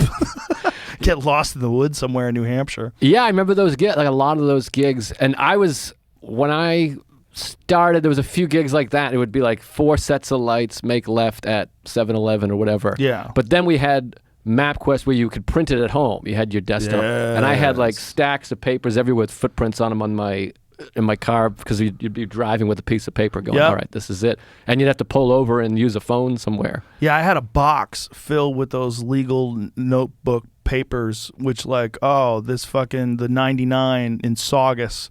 That's this. There's Giggles, this one, this is the Kowloon. Yeah. And, directions all written out. Yeah, it was fun. I mean, those are still some of the best. I thought about doing a special like at a firehouse fundraiser, because those shows you can fucking murder. Oh yeah. I mean, you could really kill those shows. There was a guy, Bob Mello, who passed away, but he had a bunch of those gigs like that. And if you caught fire in those rooms, it would be insane. Did you ever work with Larry Rapucci? No, but I know about Larry. I know a lot of Larry Rapucci stories. Larry but- Rapucci was a maniac. Yeah, he was around, but I missed He him, I was a think. maniac. He was a funny dude. There was a lot of funny guys. So funny. Was Jim Lauletta still around? Yeah, I haven't seen Laletta in years, but I guess he's around. There was a great story about, I love this, you know Ross Bennett? No. He's a New York guy. He's been around. He was Eddie Strange a long, long time ago. He's a New York guy. Oh, okay. But he's one of those guys just been around 30-something years. I think he was in L.A. a long, long time ago. Great comic. But there was a guy named Ed Regal. He had a room in Dorchester called the Emerald Isle. And he hired Ross Bennett to come up from New York to headline. And Jim Lauletta was around and wanted to do a set. And Ed Regal said to Ross, I got this guy. He had nothing to do, so he's going to do a set. But I want to have him close because he does this Batman thing. You saw when he wore the Batman mask. He And still did that? I mean, I haven't seen him in years, probably 10 years, but this is almost 20 years ago now. And so Ed said, I'm going to have him close because he does this thing with this Batman mask. He does Don Knotts as Batman, and it fucking blows the room apart. So he'll close, and Ross Bennett, I like forever respect him. He was like, no, I came up from New York. I'm headlining. And he goes, I'll go after this. He can do his thing, and if I don't do well, if he buries me, you can keep the money. But I came to headline. Right. Which I love. Yeah. And then Lauletta did the thing and fucking destroyed. And Ross went up and kind of started slow, and it was a little weird at first, and they slowly built up and just started killing and just murdered. Beautiful. And it was a great lesson of like, no, you can follow anything. You just got to bring them back down to whatever level you want them at. And you got to be comfortable. That's the thing. Like, Yeah. I realized early on that one of the reasons why I was bombing, going on after people that were really good, is I was scared. Right. Like one of the worst bombs I ever had, was going on after Jim Brewer. Brewer and I did a gig in somewhere in New York. I'm trying to remember what's West Nyack, maybe? Some weird place in New York. But I was headlining and he was middling, and I really shouldn't have been headlining. I'd only been doing comedy like 4 years, maybe somewhere in that range, 3-4 years. It was I had a bullshit 45 minutes. Sure. I really had like a half hour and I could stretch it. Yes. And I was okay every night. Every night I did okay until Saturday night. Saturday night late show, Brewer was on fire because he'd gotten loose as the week had gone on, right? Because, we were probably, I don't remember what night we started, whether it was Thursday or Wednesday, what night we started. But, as the weeks go on, later in the week, you get tighter. Your act gets tighter and smoother. And the last show on Saturday night, it was a drunk crowd. They were wild. And he had this bit. Jim had this bit about coming home. I remember it was drunk or high, coming home and dealing with his mother. And just talking to his mom, and it was, I forget exactly how the bit worked, but it was super physical, and and he just looks funny. Yes. Like he's just one of those guys. And dude, I'm telling you, I shit my pants backstage. I was so nervous. And it was one of the worst moments for me as a person. My girlfriend had just broken up with me. I just moved out to New York. I was dressed nice, which was also a thing my manager talked to me about in the beginning. He was like, maybe you should dress nice on stage. And I was like, yeah, I should dress nice. So I looked like I was trying to get laid, like at a club. I looked like a douche. So I'm like this Italian douchebag with I had hair back then, so I looked nice, with a nice shirt on and nice pants. And I'm nervous, like real nervous. And Jim was destroying. And I was supposed to do 45 minutes, and I wound up doing like 35. And I just ate dick. I bombed so hard. And I remember afterwards thinking, and I was living with my grandfather at the time. It was an interesting time in my life because I had just moved to New York, but I couldn't afford an apartment. So I was staying with my grandfather who lived in Newark, and my grandmother, it was a rough situation. My grandmother had an aneurysm, and they gave her 78 hours to live. She wound up living 12 years. Wow. But it was rough. Right. Like she would moan and make these horrible noises, and she couldn't talk to you, and my grandfather had to take care of her with a nurse, and it was sad, man. It was really sad. It was depressing, and my grandfather was depressed, and my grandmother, she couldn't move at all, and she was bedridden. And but part of me was, it was like a cold, hard lesson about health and life, and that this could happen to anybody. This could happen to you. It could happen to her. It could happen to anybody. At a certain point in your life, your health could fail you, and you could find yourself in this situation. And you got to make the right decisions. You got to do what you want to do. You don't want to live a life of regret and be old and dying and sad that you didn't go for it. You didn't do something. So my future was very, very uncertain then. You know, I just got signed by my manager, who I'm still with to this day, and I was like really excited about that. Like there was promise. But then again, here I am, you know, girlfriend broke up with me, dressed like a douchebag, bombing. And then going back to New Jersey, to Newark, which was wild at the time. Like the next door neighbor was a drug dealer, and he had an Audi, like a nice Audi in the driveway. And the cops said the DEA or whoever had fucking broken down his door and arrested him. Like it was like sketchy, because the neighborhood at one point in time was this all Italian neighborhood, and in the 1960s they did this thing called block busting, where they would move into these neighborhoods, like real estate agents would get people scared and tell them that the property values are going down because black people are moving into a neighborhood. You got to sell your house. My grandfather was like, I like black people. Get the fuck out of here. I'm not going anywhere. And so he was like one of the last Italian families in this neighborhood. And the neighborhood had gotten like more and more crime ridden as they had kind of deteriorated the community by like forcing people to sell low and cheap, and people got scared, and then crime kept going, and Newark just sort of deteriorated, like because it was like Italian immigrants, then other immigrants, and then by the time I got there, which was like 92, 93, it just was not a good place to be. And then, you know, being with my grandparents and seeing my grandmother dying like that, and then bombing and eating shit. But it really made me work harder, because I really realized that night, I'm like, you can never bomb like that again. Like you have to, if you want a career in comedy, like it's almost going away. It's like slipping away. Like that can't happen. You got to fit, because I had a lot of stuff in my act was just nonsense. It just wasn't good. It was okay if the crowd was like accepting and I didn't go on after anyone too strong, I could do all right. But if I went on after anybody strong and then I was nervous, I knew myself it was bullshit. So I didn't think it was funny. So as I was saying it to the crowd, like I didn't have any confidence in it. So that bombing though, like months later, I worked for the same club, like maybe 4 or 5 months later, and I murdered. And I remember this kid who was there, he goes, you were here a little while ago, you weren't this funny. And I go, yeah, man, I've been fucking working. I remember how bad I ate shit last time I was here. We both laughed. Yeah, it's traumatic to fucking eat it like that. And it was also like it was triggering to go back to the spot. Yeah. Back to the spot where you ate it. Like, do they remember? Does everybody remember? Does the staff remember? Like you know, when you eat shit, like you feel useless. Yeah, it's an awful feeling. I mean, it's the worst. But especially when you're following someone that just killed, because they can smell it on you immediately. They're like, oh, he fucking knows. Oh. It's amazing how perceptive the audience is of like, oh, it's not. They feel it on you. When you're having fun, they're having fun. Right. Like if you're not having fun, they don't, like you can say the exact same things but not enjoy it and not be into it, and they don't get it. They're like, this isn't funny. Like something's wrong. Yeah, well, Tony V gave me the best lesson with that, with following like killers, is because I think when you're young, your natural instinct is try to keep it at that level. Especially like a guy like Brewer, somebody like, hey, everybody, what's up? I'm fucking Joe Rogan. But he's like, you got to bring them down to the level. And that comes with confidence, too, of that ability to just sit there and be like, it's going to be fine. Yeah. Hey, everybody. And bring them back down to whatever level. And then you start building them back up to your energy and stuff. Yeah, you get them into your frequency. Yeah, but trying to like follow somebody's energy, especially when it's not yours, is just but it's brutal. Also like the structure of shows. Like you don't want, if you're booking a show on the road, you don't want to structure it so that this guy who goes on before you does like musical numbers and impressions and backflips and like, hey, this is not a good fit. Right. You know, but when you're starting out, like you don't get to choose. Yeah. So you might have to follow wolves.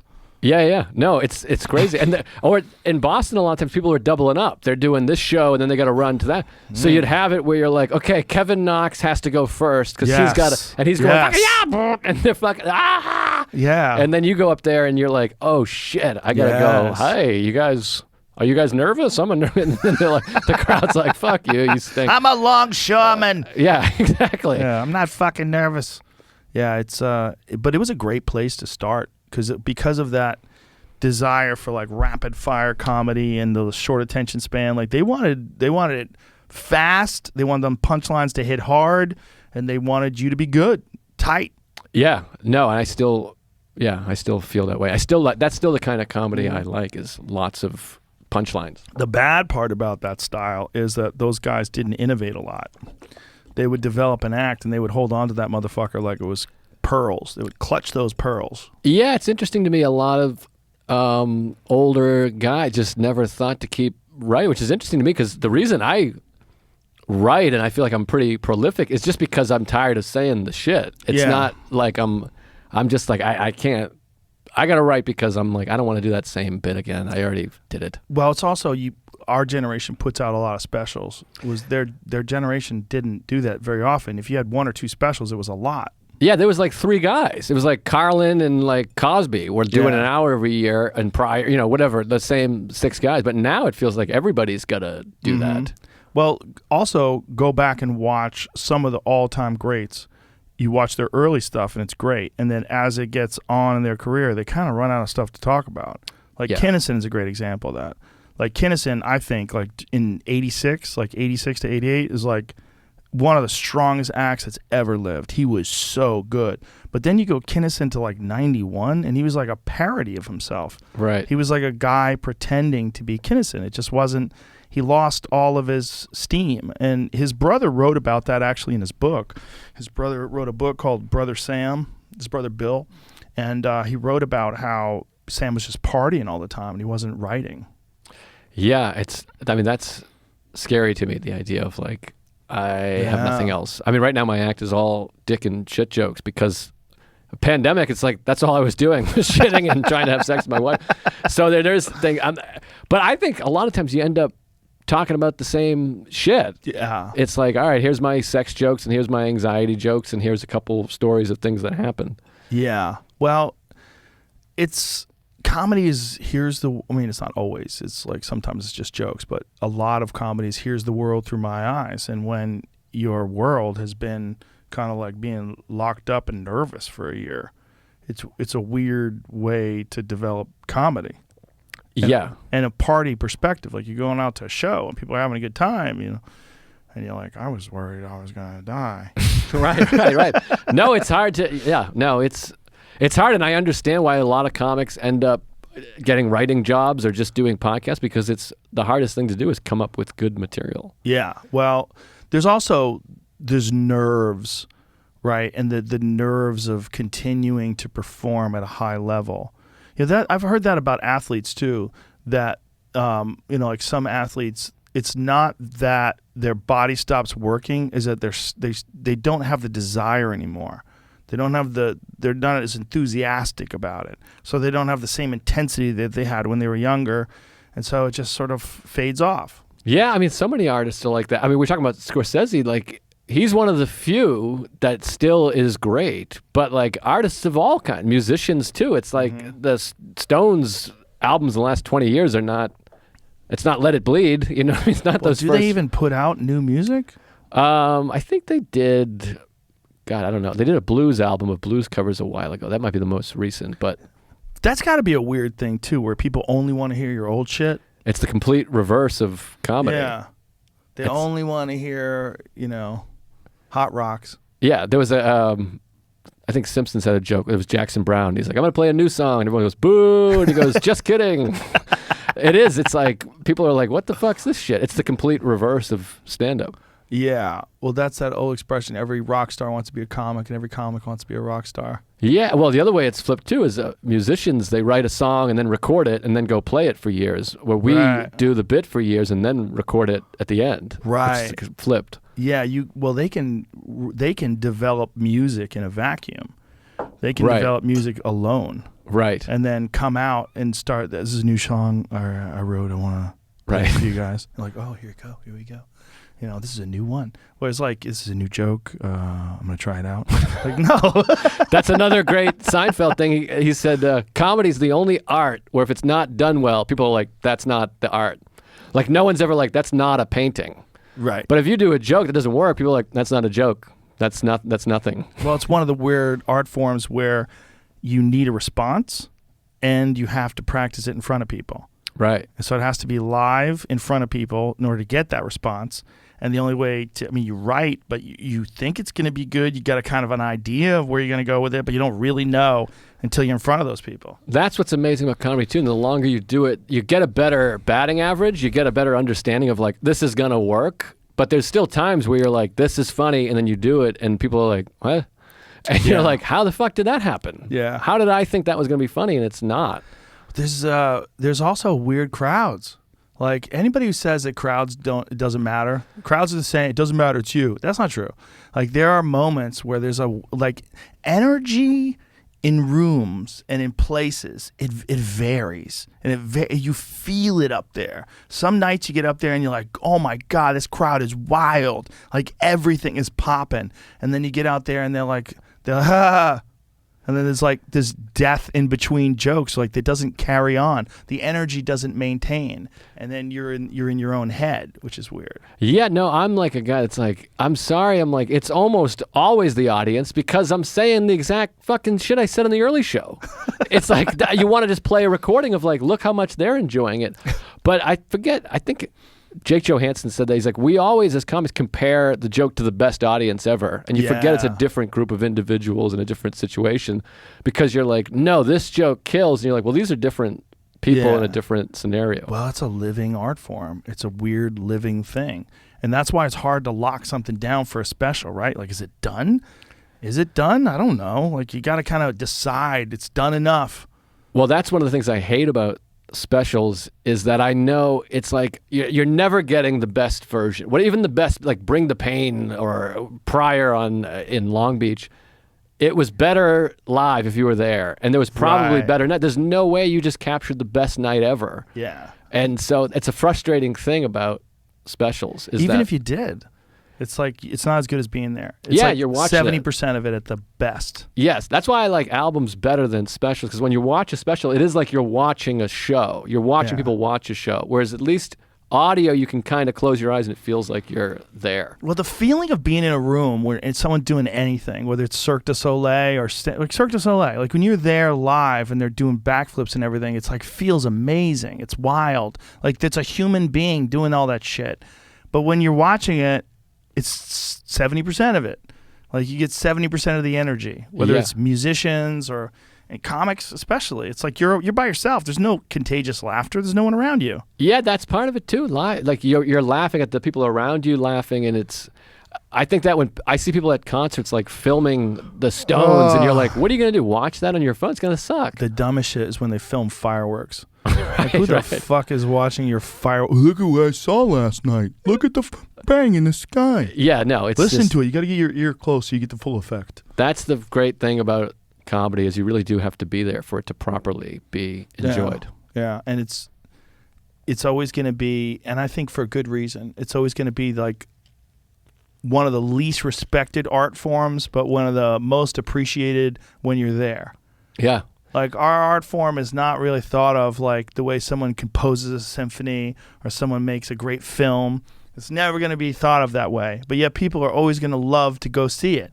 But the cultural perception, the audience's the people's perception of like what comedy is, a bunch of fucking jackasses say stupid shit and talk about their dick. Right. I thought Louis did a great thing on I think it was the last episode of the show Louis, where Jim Florentine played like the hack feature. Did you ever watch that? I didn't see that episode. It's amazing. So they're sharing a condo and Louis is the headliner, and they have this discussion. You can tell it's like both sides of Louis' brain, but it's a great thing. I mean, you should watch it, but it's like Louis like, I'm fucking doing art, man, and you're just up there making fart jokes. And Florentine, who's playing a character, it's not actually him, but he's like, no, dude, it's like it's a party trick. People come, they get drunk, they watch us, and they go home and fuck. They're just trying to. You gotta have fun. It's goofy, and they sort of argues both sides of comedy of like, no, it's dick jokes, it's silly, it's a party. And Louis like, no, man, I'm like agonizing trying to express myself, and he kind of nails because it's both things are happening at the same time.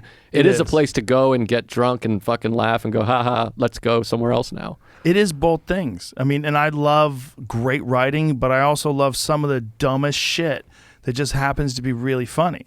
Yeah, of course. I mean, that's how I'm trying to like. I'm mad at myself right now because I'm like, my whole act is dick and shit right now. But then I'm like, I can't wait to watch it. I'm like, it's funny. I don't know. To me, it's funny. I'm doing well. We're working tonight, so let's wrap this up. It's already 4:00. All right, great. Well, thanks for Dude, having me, man. I thank appreciate you. it. Can I plug my special? It's on YouTube. It's Wait a called minute. I We're Hate done. Myself. We're done. It's Oh, over. fuck. God damn Listen, it. there's no more time. I blew it. I'm so bad at and business. fuck your podcast and fuck. So Tuesdays with stories.